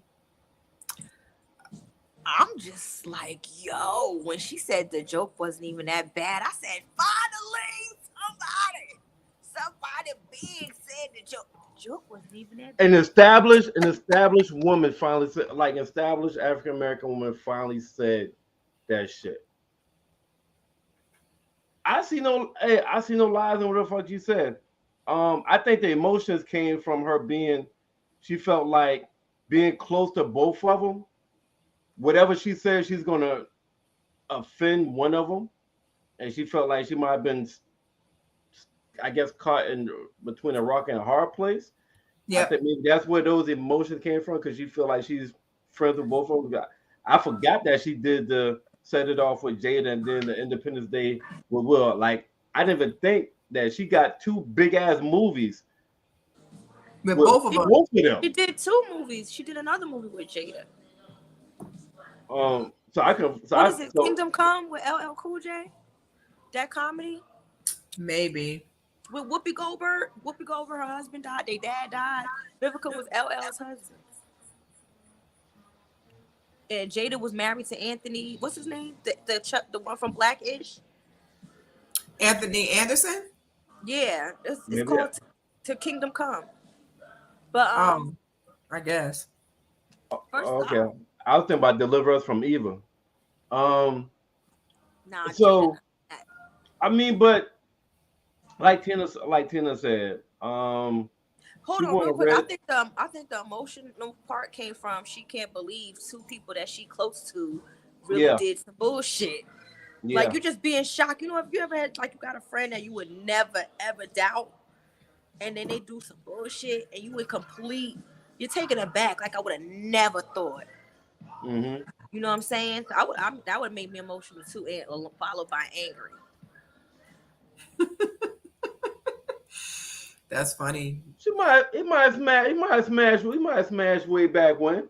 I mean, shit. He might What's have. so funny is that Lisa Ray was the one that said that Will was attractive. Like, Lisa Ray, whenever Will Smith comes up, she always talks about how he's attractive and a nice guy and all of that stuff. All them motherfuckers do. Did you not see goddamn Neil Long hug this nigga like a couple days after that shit? Yo, they love some Will Smith. Oh, But, on that Essence thing? Yeah, that shit. Yeah. Um, She was like, I FaceTime you. They was right, I was like, oh, they real right. close. It was like, Right. hey, what the fuck is this? Right. Hey. Don't forget, Lisa Ray played on Will's show. All of us? All of us. Okay. Yeah. So basically, that show was about Will's life with his new wife and his ex-wife co-parenting. I just feel like everybody's saying pretty much the same thing, and then all Jada said was, I hope these 2 men can be mature enough and figure it out. And Chris Rock was like, I ain't gotta figure shit out. Chris Rock said that? Yeah, Chris Rock was like, I don't have to figure it. I don't have to, like, he's not interested in making amends like people are saying that him and Will should. Like, But he's right though. What the fuck? Is nothing he got to figure out. Is nothing he got to make amends. That nigga was doing. He was doing his craft. right. And Will Smith just walk up and slap this nigga. His I friend, hope. go ahead. I No, go hope I hope that Chris Rock never sits on anybody's show to make amends with Will. If he decides to do that, I hope he purposely does it off camera and not for the world to see. Now I Because think they trying to get money off that shit. Like, no, don't get that word. Don't let the world see that. Do it like Will was supposed to do it. Confront you behind closed doors. Don't even entertain this shit. Don't sit on Jada's show. Don't even give them that. Don't give them that.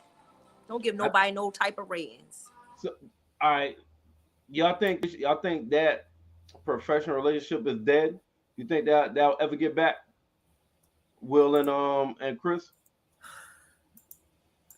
I don't think so. I don't think it'll ever be. If they did, it won't be the same. It won't be the same. I don't think it gets back.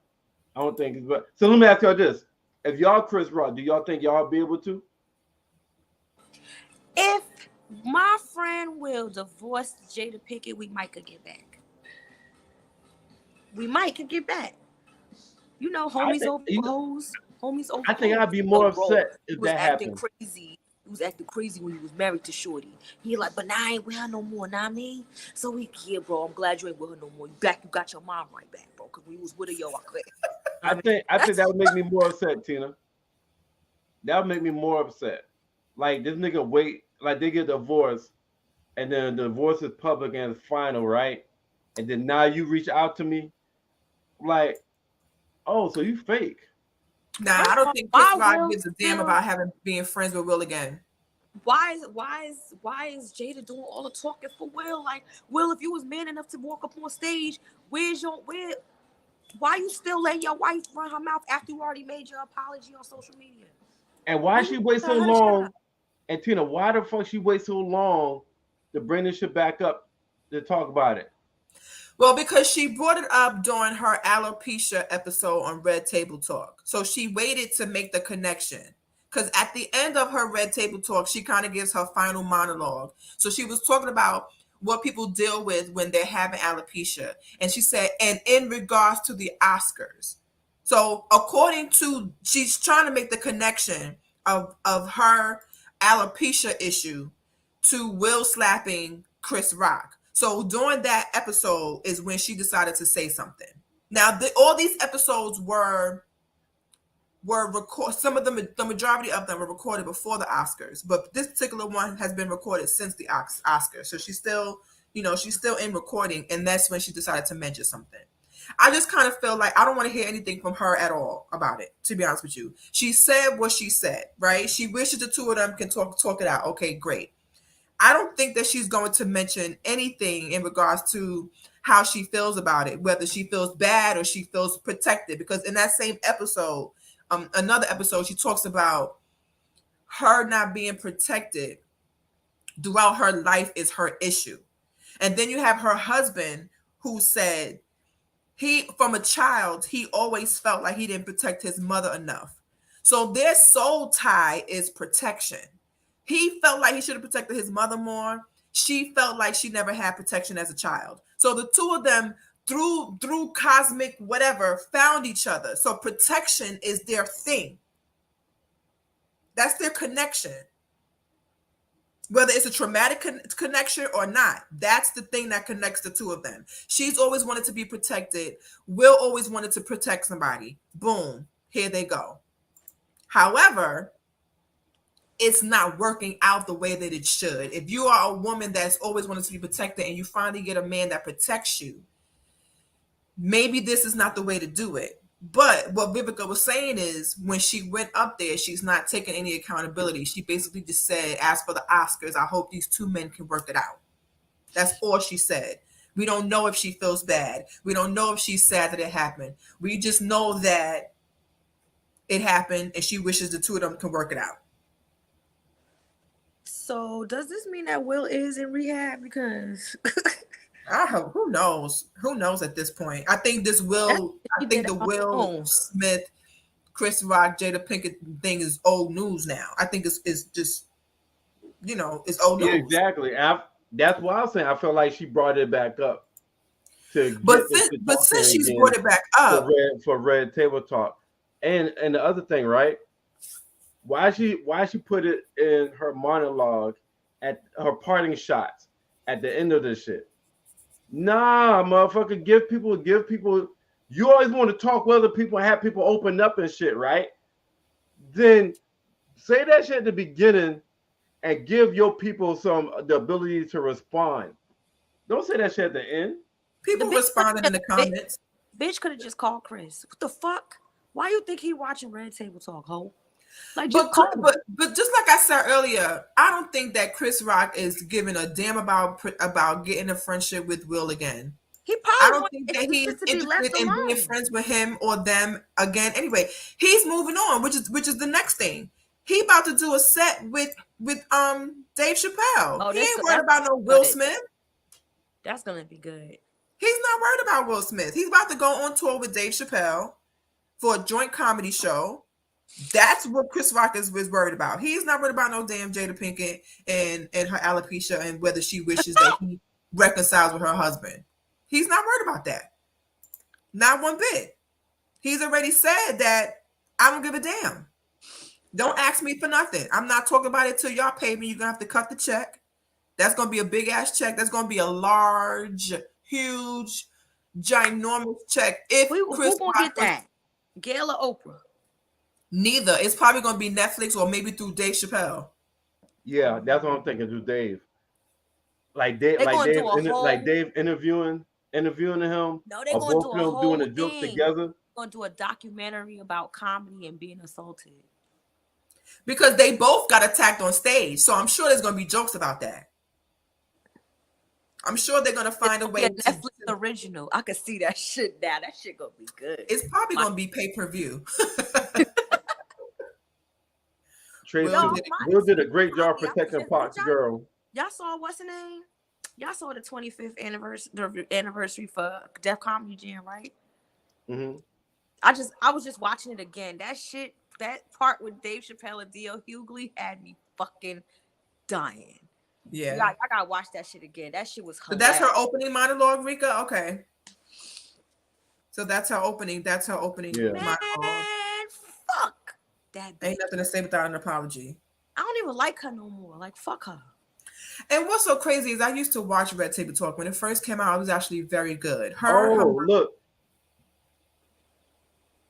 Rico, you talking about Dave Chappelle and Chris Rock? That's how they gonna do it? They're gonna do it that kind of style, do it that way. Dave Chappelle he's already done Drink Champs. He's done Drink Champs, but they are holding off his episode from airing because of all the things that's happening. Dave Chappelle was like, let's not. But that 85 South style with him and Chris Rock, that shit might be fire. Were they on the couch just talking and chilling? Yeah, it might be conversational. Like they just both of them on stage, both of them got the mic, they just bounce off each other talking shit or just and walking around stage, and that shit might be fucking fire. I wonder they're gonna have I wonder how much those tickets will be.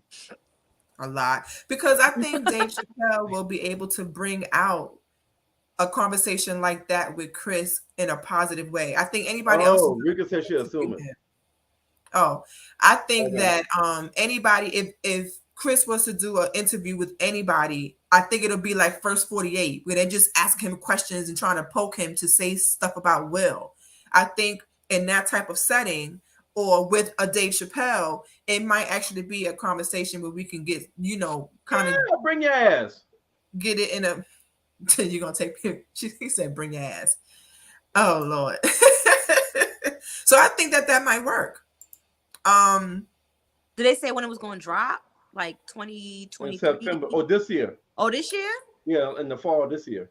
Well, for David, year, right? Chris said September, but he's not sure when he wants to drop the Drink Champs because that was recorded before everything's been happening. So Dave Chappelle said he doesn't want that released yet. So Noriega is going to honor that. Like, we'll release it whenever you say go. You give us the green light, and that's it. The fire episode. Right. Sticking back to comedies, let's change it up a little bit. This is what I was talking about before. Jess Hilarious, let me take these comments off. Jess Hilarious explains why she can't date a bisexual man. I strictly want you to be into me. I have some audio for this, of course. So just hold on one second. I actually commented on that. It was on that spiritual work. And not all. Bitch, no, the fuck? Because there's sexuality, but it's like men too. I want somebody who just solely likes women. Okay. And that's just their preference. Would you date a faithful bisexual man if you can't just say, babe, I'm bisexual, but it's me and you right now? No, right. I'm not interested in. I'm not looking at no men. I'm not trying to be with no men. It's just me and you right now. But shit change, right? What if you see somebody walking down my road? Would I date a bisexual man? No. Have you ever dated a bisexual man? No, if that would be an issue for me. I don't. Just my preference is not to date someone who is interested in the same sex at times or sometimes on Saturdays, whatever the fuck. I want you to strictly be into me. Strictly be into her. Tina, you said you commented on it. How do you feel about her reasoning for not wanting to date a bisexual man? I mean, you can't say I don't. I mean, to say you don't want to date a bisexual man because you don't like that, that's cool, no problem. But the reason that she said was because I want them to own that person that I'm dating to be only into me. What does that have to do with being bisexual? Your straight man could not only want to be into you. Well, she also said she don't want. Well, she did elaborate a little bit more from what I just heard. She said she don't want to be with somebody that's interested in the same sex as her. She did say that near the end. I mean, that's fine. It's nothing wrong. I mean, right? Not a lot of people are gonna be out here dating a bisexual man. Like, they just don't know. A lot of people don't even consider men bisexual once they sleep with other men. Yeah, it's automatically slap them with automatically gay. Yeah. That's it. Yeah. So, well, I tell you what, listen, I consider myself, I'm open. All right. I would definitely date a bisexual woman. You're so progressive, Merv. I'm so trying. I am really working there are a handful of men on myself. Well, thank you for being progressive. You're welcome. Good job. You are growing up. You are growing up. Really, but most men don't have an issue with that. Most men don't have an issue with women being bisexual, but women do have an issue with men being bisexual. And what she was trying to say is she doesn't want to date a guy, like dating a guy that may cheat or whatever. That's one thing to worry about. But she was talking about not only will that man be into her, but maybe into another man. They did play Bobby V. That was funny. And then her issue was that particular man wanting to flip and flop, all the time. Like, this time you want to be with the man, and then this time you want to be with me, and the next time you want to be with another woman, and then you want to be with a man again. It's like cheating too much is cheating, to deal with. so what does it matter who he flip flop to, right? Say it again. I said cheating is cheating, so it don't matter who he flip flops to. True, but most men can't take when the woman cheats on them, so with another man. So most women are not going to be able to cheat. If you was with a dude and he cheats on you with another dude, most women would be like, so I dated someone who I thought was straight. I think in his mind he thinks he's straight, but with a fetish. I went through his phone and found out that he likes trannies. Transsexuals, transgenders. Yeah. Look at my face. And I stayed. I actually was kind of turned on by it. I know it sounds crazy, but they say you never know something until you have experienced it. Merv, sit up straight.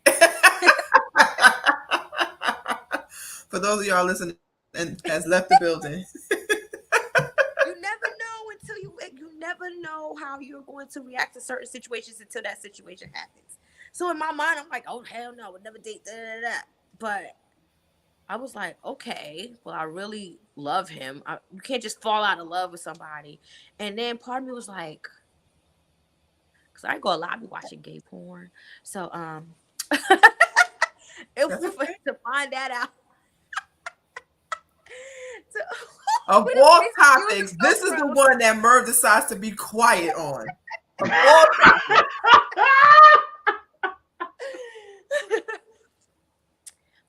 he was I think because he was on. I was hoping that he would come out and tell me, Look but at he Facebook did. user. And I used to touch his butt, and he used to be like, "Stop." Silver Germany ain't got no problems with it. Usually, when you touch a man's butt, he be like, What? "Don't be You know what, touching my-" Trey? Don't- so I'm Really, trying to Trey? know- Wait, he didn't know I knew yet. So then when he found out that I knew, it went real left, like almost life-threatening left.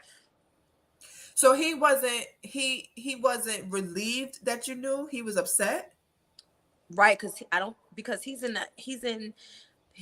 deals with a lot of people in the hip hop community and it's in the third, and I guess that was some type of underground He thought you was gonna expose him or like put exposed. his business Well, out? clearly I am now, but You ain't saying no don't know who names. you Why the are, fuck you are? You ain't saying no names.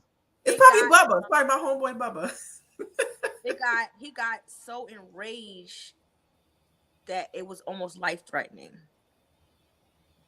So yeah, that's why we don't even speak anymore. But I was hoping that he wouldn't be ashamed, like it's me. And I can't judge somebody. I'm bi too. How the hell I'm gonna sit there and be bi and be like, oh, you bi? I can't bang with you. Like it is what it is. Well, now would I know somebody is bisexual and just be like, oh, I'm gonna date you? I don't know. I can't say no because I never actually met somebody firsthand and I knew they was bi and I'm like, oh my God, I'm attracted to them. It never happened yet. So I can't say I wouldn't. So from my understanding, I think one of the issues that women have with bisexual men, correct me if I'm wrong. Real quick, Merv. That's what I was gonna say when you said that. The whole who said something about women feeling away because a man is sleeping with another man, so they feel like they not. I was told by someone once I found this out that men have stronger jaws. It's real. I'm just being blunt. Their jaws are stronger. Basically, they give better head than women. I wasn't going there. I know, but that's what I meant to tell you. That they give better head than women. People say women eat pussy better than men. Yeah, it's true. Go ahead, Merv. It's true. I eat pussy better than niggas, but I'm just saying. Tina Tina said, I can show you better than I can tell you. Come back, He was Merv. like pussy all yesterday. Now I'll tell you some real shit that ain't TV. Now he quiet. You see that? Now he quiet. Look, he's a little bashful. Now he don't want to say nothing. Listen. I don't think there's no woman that eat pussy better than I can. But that's a whole nother goddamn. See, now I got the existential. You got me beat. I don't give a fuck. I don't give a fuck that you got a pussy and you supposed to know pussy. I ain't got no pussy, but hey, I don't think there's no woman that get pussy better.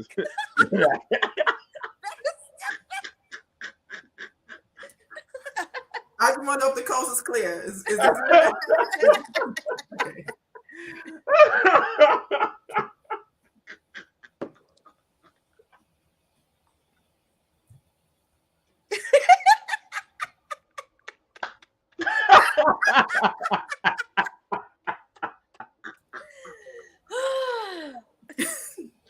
I ain't gonna be able to do it. Hey. I ain't gonna be able to do it. Hey, see, hey Tina, we need to have a whole show just me and you after 10 o'clock on these goddamn nights.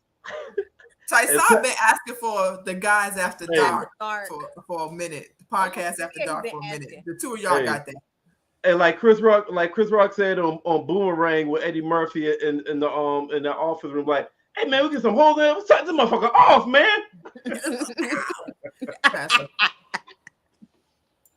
But what were you gonna say, Merv? But now, from my understanding, the reason why women have more of a problem with bisexual guys or guys dealing with guys, especially on a down low. I'm not saying anything. From correct me if I'm wrong, but from a medical standpoint, it is much easier to catch for guys on guys to catch AIDS or HIV because it is more. It survives in the anus, in the anal, a lot better than actually inside the vagina.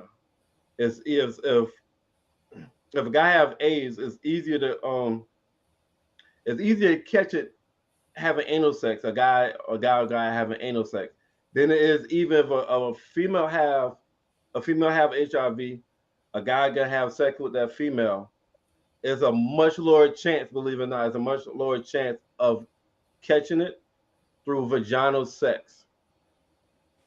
Vaginal sex. Yeah, I said what I said. I mean, you and Google it. I mean, mad people, chicks having. I mean, in the beginning they called it a gay Anal disease sex because now, of so that. I'm not calling it So, gay disease. I don't know about that. I'm not saying it's a gay disease. We got Google. You could Google it if you want. Yeah, Google but it. that's you're saying that's why women would have an issue with dating a bisexual man. No, I didn't say that's the main. No, I'm issue. asking. I say that. I said I heard that's one of the issues. That's one of the factors. It's easier to catch HIV. It's easier to transmit HIV through anal sex than it is through the vagina. I think most women, when they talk about that, they're really the main That thing just that sounds they're like thinking about is cheating, right? So from what I've heard, women have an issue.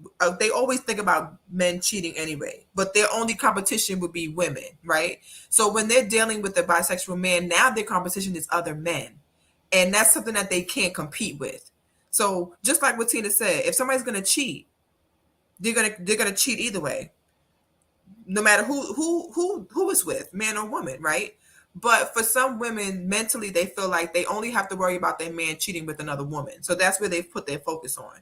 But when they have to also think about him cheating on her with another man, and that's something that they can't really match up to, it becomes an issue for them. So they would rather deal with having to worry about him cheating on her with just women versus both.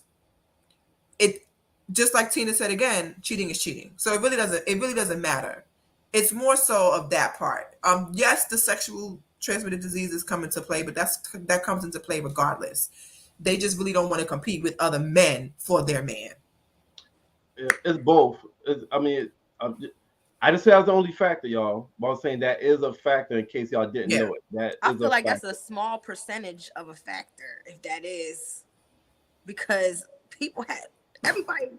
almost everybody out here having anal sex, man, female. Like at this point, like wear a condom.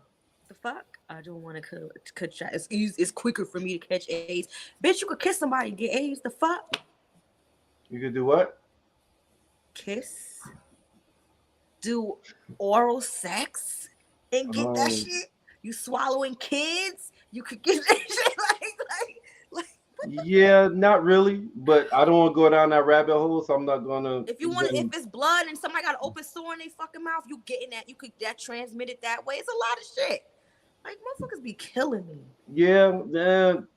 Just say you don't want a man who fuck another man. That's it. Don't sit here trying to throw. Oh, because you could catch AIDS faster this way. Like people be coming up with all types of shit. Just say you just disagree with it. That don't mean what they're saying is a lie or what they're saying is bullshit. Just say you disagree with it. You just don't like men having sex with other men. Why would you? Why are you trying to make that be? Why are you trying to make that every woman? You can't make that be every woman narrative. I just told you what You're not even a woman, and you debating hard as hell. I'm speaking from what I've been told and what I've heard. So that's the only reason they want that person told you that they would. Bird said, "I am what I eat." Wait, what? Or you read? Wait, what the fuck? Did you just do a Kevin Hart? Did you just do a random Kevin Hart shit? Like, you are what you eat. What the? Where did that come from?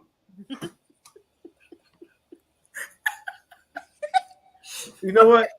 Hey, mission I just made accomplished. it funny. I just made it funny. I know, mission accomplished. Next topic. I don't know what the fuck to say after that. I don't know what the fuck that means.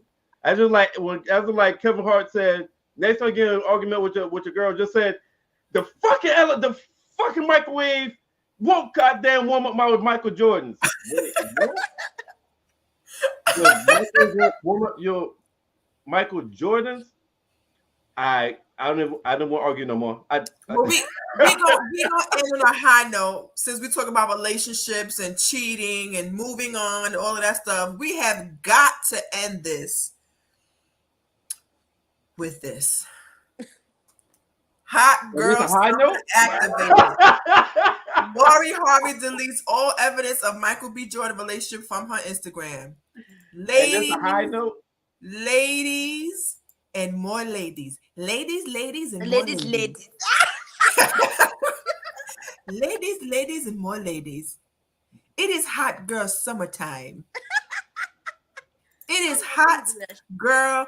Listen, city girls are up. Do you hear me?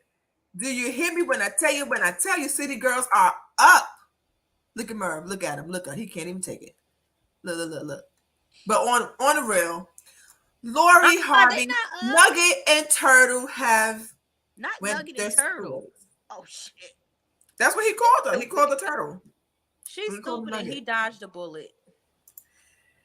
So what do you guys think of Lori Harvey? On to the next one. What you think? She a hoe. Use a hoe. Use a hoe. Hey Becca, you got to use this one, right? Like yes.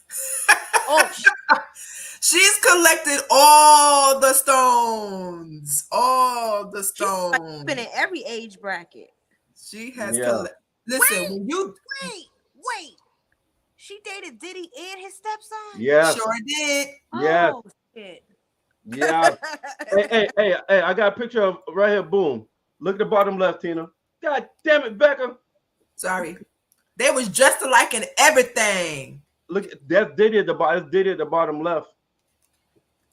Wow, that's deep. I think Diddy sent somewhere on here too. Diddy at the bottom and the sun at the top. Yeah. That's crazy. Yeah. Yo, that's that movie with Gabrielle Union and Morris Chestnut. That's Remember? funny. And she slept with the dad. Well, she ain't sleep with the dad. Oh, yeah. Brothers. You talking about brothers? Yeah, brothers. Yeah. Yeah. Lori Harvey. Listen. Wait, she would have been this nigga.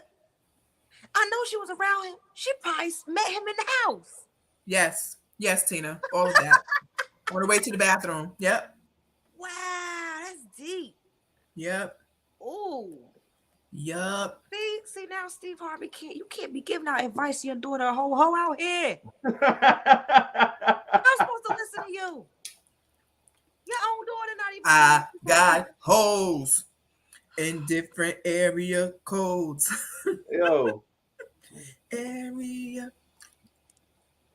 But what? Hey, but some y'all. Then what's name cut his daughter off because she a porn star. Lawrence Fishburne. Oh. Word? That's Ike Turner. Hell yeah, he cut her off. He cut her off. Listen. But why Anyway. Lori Harvey ain't catching no slack though? She is. People saying shit about her. They are. All jokes aside, they are talking about her. They talk about how, she's loose and, she's enjoying her life. She's a city girl. She's moving on to the next. She has a 1-year contract with men. She usually only stays with them for a year and then she moves on. Once the check clears, that's it. Michael B. Jordan proposed to her, right? No, but he wanted to. So the rumor is that he wanted to get more serious and she didn't. So he didn't actually propose? I don't think he actually proposed. No, they're 10 years apart. What that mean? That they're 10 years apart?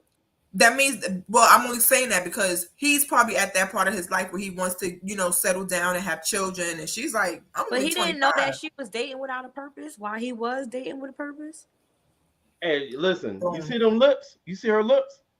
I know that goddamn sex is Boring.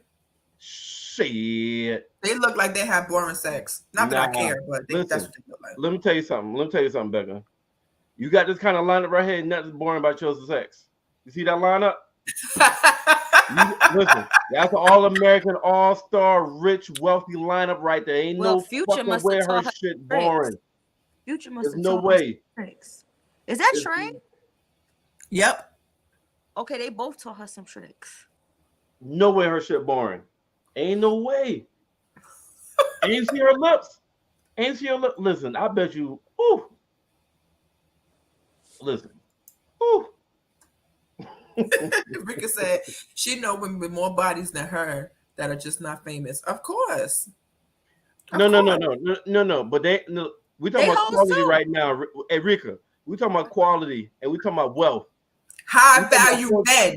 We talking about 400. We talking about $600 million nigga with the daddy after fucking the stepson, Rika. We ain't talking about goddamn Jan and Mary Sue and Elizabeth from around the motherfucking corner, Rika, that we could go that I could go and knock on the door right now and holler at and probably get some ass. We ain't talking about that, Rika. Okay. This motherfucker right here. You see this quality of wealth and fame, and they know about her, and motherfuckers still want to propose. Wasn't she engaged to somebody and she broke it off? Motherfuckers ready to give her rings, knowing what she is, knowing she a hoe. Yep. Well, That's what they born. She must be will like say the this, miniature though. version. She got to be the miniature version of Superhead. she's the miniature version of her mother. Oh damn! She learned it she get it from her mama. Her mama Yeah, got ain't babies with cousins. Ain't nothing boring about Oh that, Rika. shit! Not cousins. Yeah. Mm. Yo, this picture right here is classic.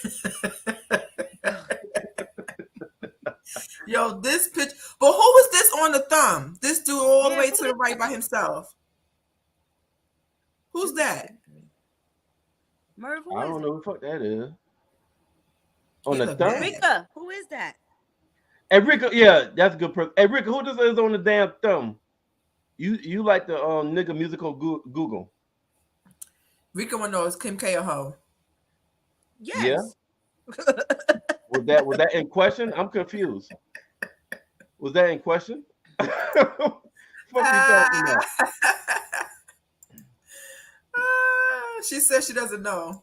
She don't know. Oh, okay. God damn, who the fuck that I is? don't know. Let's see, That guys. look like is that the nigga that ran track? Is that the Jamaican nigga that ran track? You saying Bolt? That ain't Bolt. That's I found out who he is. His name is Abu Bol Thiam, who is the brother of Akon. Oh. That's Akon's brother. Damn, she done went to Africa for hers. I hear that. Hey, she probably brought Africa to her. Hey, Shit, that milkshake is peach flavored.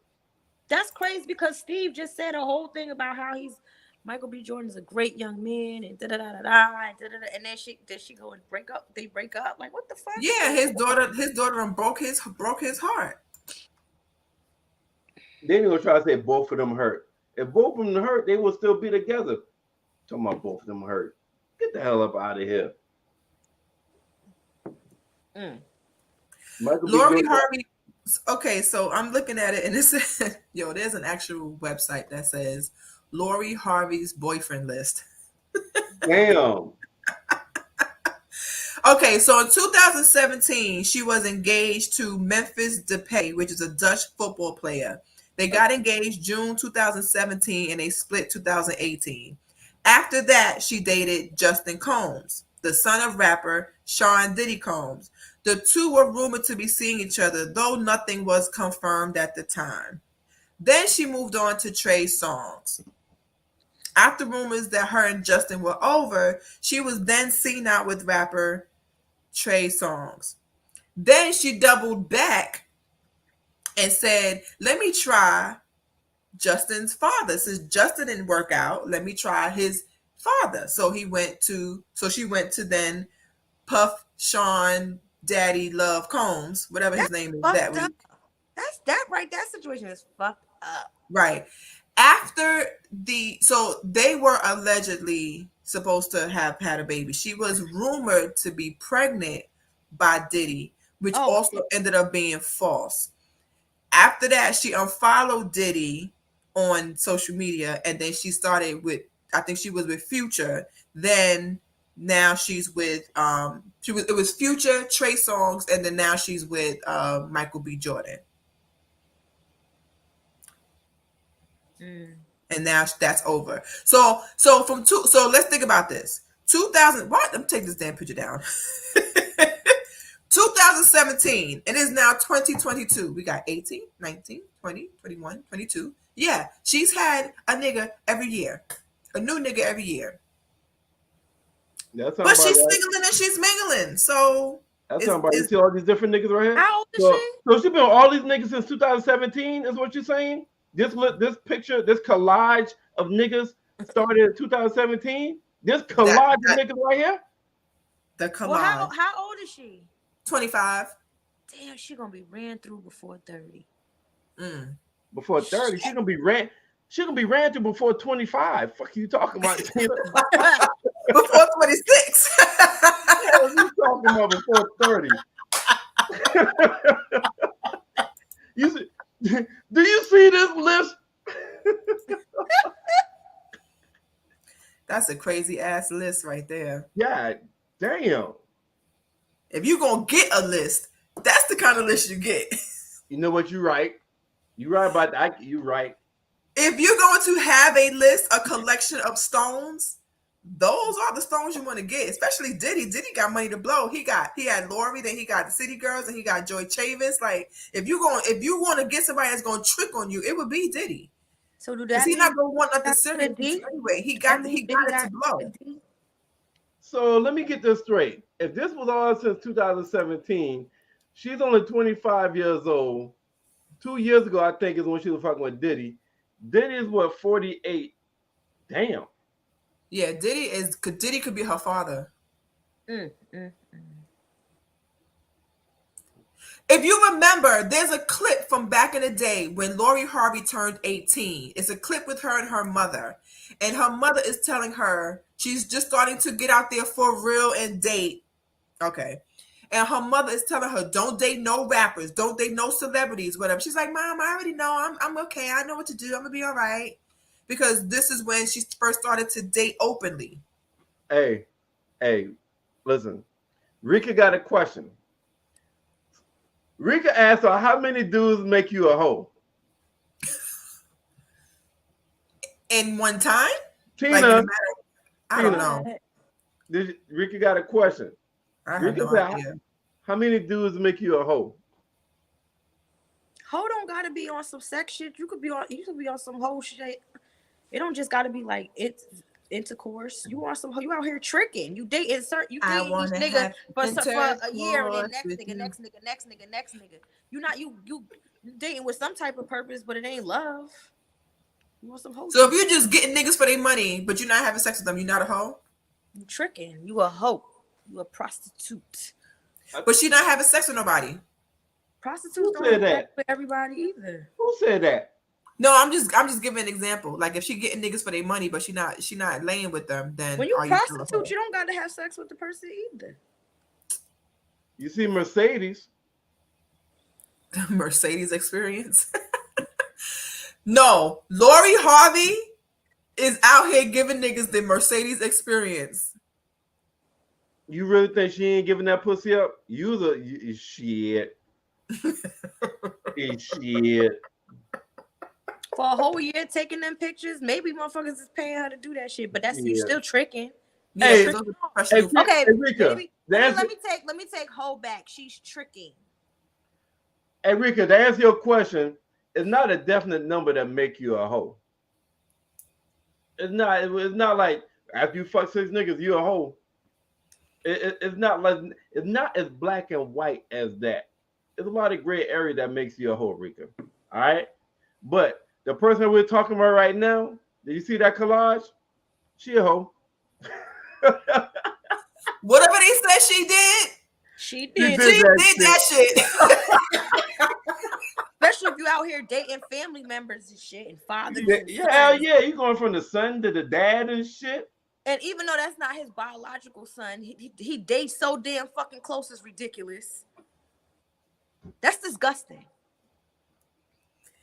I don't know how many dudes make you a hoe, but I'm just saying. Maybe Lori Harvey is that chick that dudes just want to spend money on. She ain't really gotta do much. Like it's easy for her. Her pretty privilege just gets her whatever she want, and she ain't even gotta She ain't do all that nothing with cute. that. I wouldn't date her. You see them lips? She look average. She look like an average chick. Like she look average. She's a pretty nice girl. Until you get to them lips. She alright. She look basic to me. Let me tell you something. You got some niggas that will give you their life for that right hand.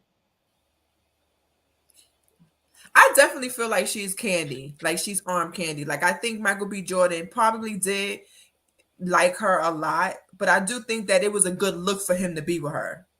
But he could have any woman in the world. Yeah, what you mean? Yeah. That nigga was called the sexiest man on a magazine kind of shit. That nigga could grab any motherfucking girl he want. That's I think it was the lips though. An industry competition. Everybody got them lips. Watch me try to keep her. I think it might have been that. She might be the little Black Widow Maybe Listen, he tried to change her.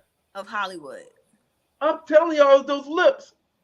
That's it. It's just the lips, because we had said earlier that You can have dope ass lips. and dudes still be not know how to wanting, give head. like Excuse me? You can have nice lips and not know how to give head. You're right.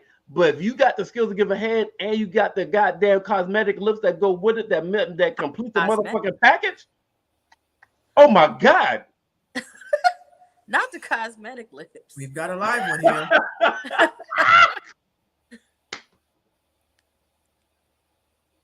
So it's safe to say that Merv likes her lips. If you out here dating and fucking without a purpose, you a hoe. There you go. How many people Candy been with? Huh? She said Candy from damn Escape.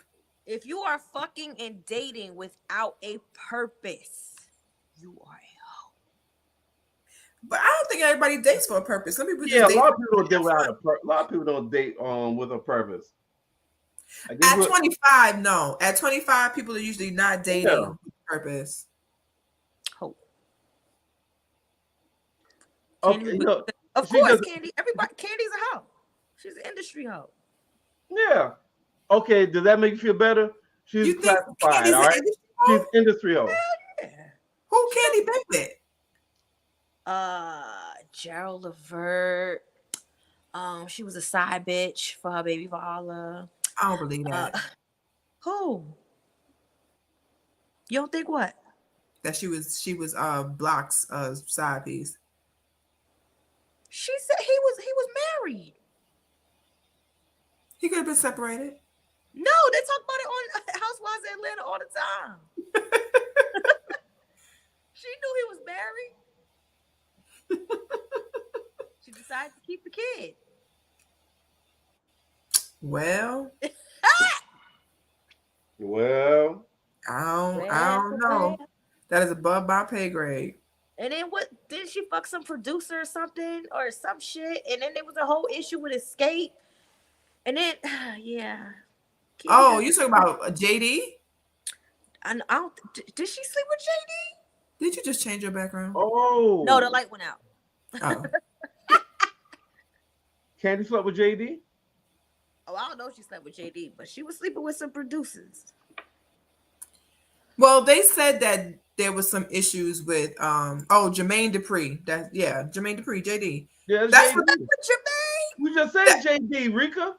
Yeah, I think the word on the curb is She that slept with him. they were really cool, and even Debrat mentioned it when she did Candy's speak on it, that JD and Candy were very, very cool. And a lot of people looked at their relationship like, they're cool, but they ain't real cool. JD is another example of money makes the world go round.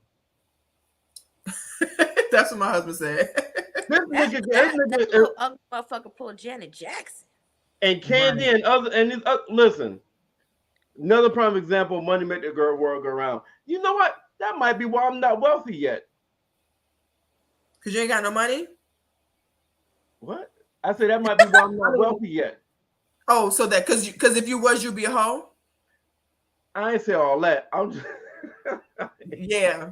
That's why you can't sing either. The Lord knew to not make you rich and so that you can't sing. He's saving you. What Uncle Clifford do with 2 fingers? He's saving you from yourself.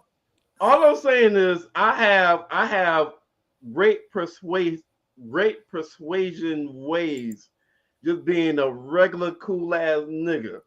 And that's what I can only imagine if I get wealthy or if I could sing with just my man. All he gonna get is You a be twist robbed. rod. Talk about them bitches will rob your ass. Rob who? You be broke. I'm economical. I don't spend. So Oh, then who you think gonna get? Merch What? Okay, needs and shit. What? you definitely ain't gonna be able to get holes if you ain't spending. Listen, the perception is reality. Long as they're thinking that they think that I will. Not the Geechee came out. Long as they think that I will. Don't pull out the Geechee or don't even do it. My cousin is not on the line, okay? You are not on the line with nobody from Texas. Do not pull out that Geechee. You seen that? He trying to pull out his little Geechee accent. No. No. Think I will? No. We don't think you will. I heard that you code switch real quick. I heard that code switch, Rika. You heard his code switch? Shit. You hear this nigga code switch, Rika? Man. He tried to pull out that town talk. I'm just saying. Well, we're going to end on that note. It's been another wonderful Wednesday here on the Guys Podcast. We want to thank Tina B. Merv. Thank you so much for giving your time to us. We want to thank everybody in the comments. We got Rika, Trey, Sam, Facebook user. We don't know who you are, but as soon as Tina started talking that talk, you came through with the eyes. So I don't know who you are, but they want to know what's goody with you. Yeah, code switch very well. Yeah, shout out to my hubby in the comment as well. We're gonna give some parting thoughts. Merv, you want to give your parting thoughts in your Geechee language? Yeah. For all the ladies. No. All the ladies in the dance.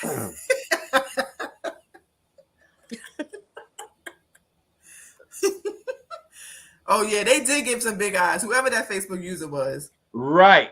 it was looking. So That's why I'm gonna go on the group and I'm gonna watch the show again and fast forward and see who that was. It just says Facebook user, but they was talking that talk about the group. So they named the group.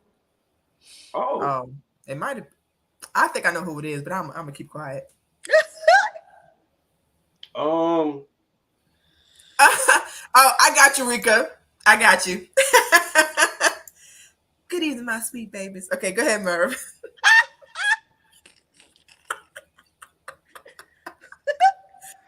Yo. Hey, fellas. Listen, y'all. Listen. I need every nigga in America to go back and listen to Harlem World by Mace. All right. He got a song on there, and he's speaking. He's not rapping, he's speaking. And one of the things he said was, yo, what one girl ain't willing to do, you got more than one willing to do it. Okay? So if a girl say get the fuck on, get the fuck on. Go grab another one. Yo, don't end your life over that dumb shit. Yo, pussy ain't worth it. It's powerful now. It doesn't end civilizations. It doesn't end powerful men. It doesn't end a lot of shit. The shit is powerful. Goddamn, if you need to, go get a sex rehab or go a love rehab and just get the fuck on. There's no need to go to prison for the rest of your goddamn life over no coochie. That's just fucking crazy to me. You gonna end your life over coochie. And you go to jail, no more coochie. They got female COs. That's true. That's true. That's true. Good luck with that shit. Good luck with that shit. Yeah, it's just fucking crazy, man. Just fucking crazy. Just if your girl don't want you no more, man, get the fuck on. Get the fuck on. You know why some people can't get the fuck on, Merv? Is because some. Because they're the ones that fucked up. And they know that's the best thing that they ever had. And they know that everything else after that might not add up to that. But they fucked that shit up. It happens. Imagine you fucked up the best thing you ever had and you could never have that shit again, bro. Even if you fucked another chick after that, it's still not adding up to the best. Just like motherfuckers be like, that was the love of my life. And you could never get that back. Imagine getting married to somebody who was not the love of their life. So every time they see the love of their life, you just a substitute or a spot filler. Yeah. Yeah, I think I posted a trouble video in our chat too. Right after that happened, by him talking. I think he was talking to the Yee or Angela Yee, whatever you call that shit. Angela Yeah, Yee. he don't live life with regrets. Yeah. So that's when, fellas, you got a lot of women out here that you go to. Michael B. Jordan, nigga, hold your head up, nigga. Creed Part 3 is about to come out after that movie drop. Yo, you're gonna have it. Listen, just act depressed. Michael B. Nick Cannon got depressed and they started throwing pussy at him. Just let these females know you depressed over Lori treating you that way. You ready to propose, and why would she do that? And you got a movie coming out, and we gotta do like that. And after that, and after that, then you're in the twins on. Then after that, you know what? I'd be mad if I was one of the good ones in Hollywood. I was one of the good ones, no bad rep, and then somebody come fuck my whole rep up. She fucked this shit up. Yeah. Like he was never in the limelight for that type of drama. That's who the fuck they need to send that Lori. Hey, Lori, go fuck with Nick Cannon. All that is to put a baby in you. Yeah. Yeah. That's what you do. Let him put his worms in you. Go fuck with Nick. I think Nick will teach her ass a real good lesson. Hell yeah. That's what it. Hey, That's right. a good one, Rika. Hey, Lori, go fuck with Nick and try to leave after a year. You be pregnant by then. You like, bitch, I own you. Yeah. Tina B, what's your parting thoughts? Like, welcome to my list. I can't remember. What's your parting thoughts, Tina B?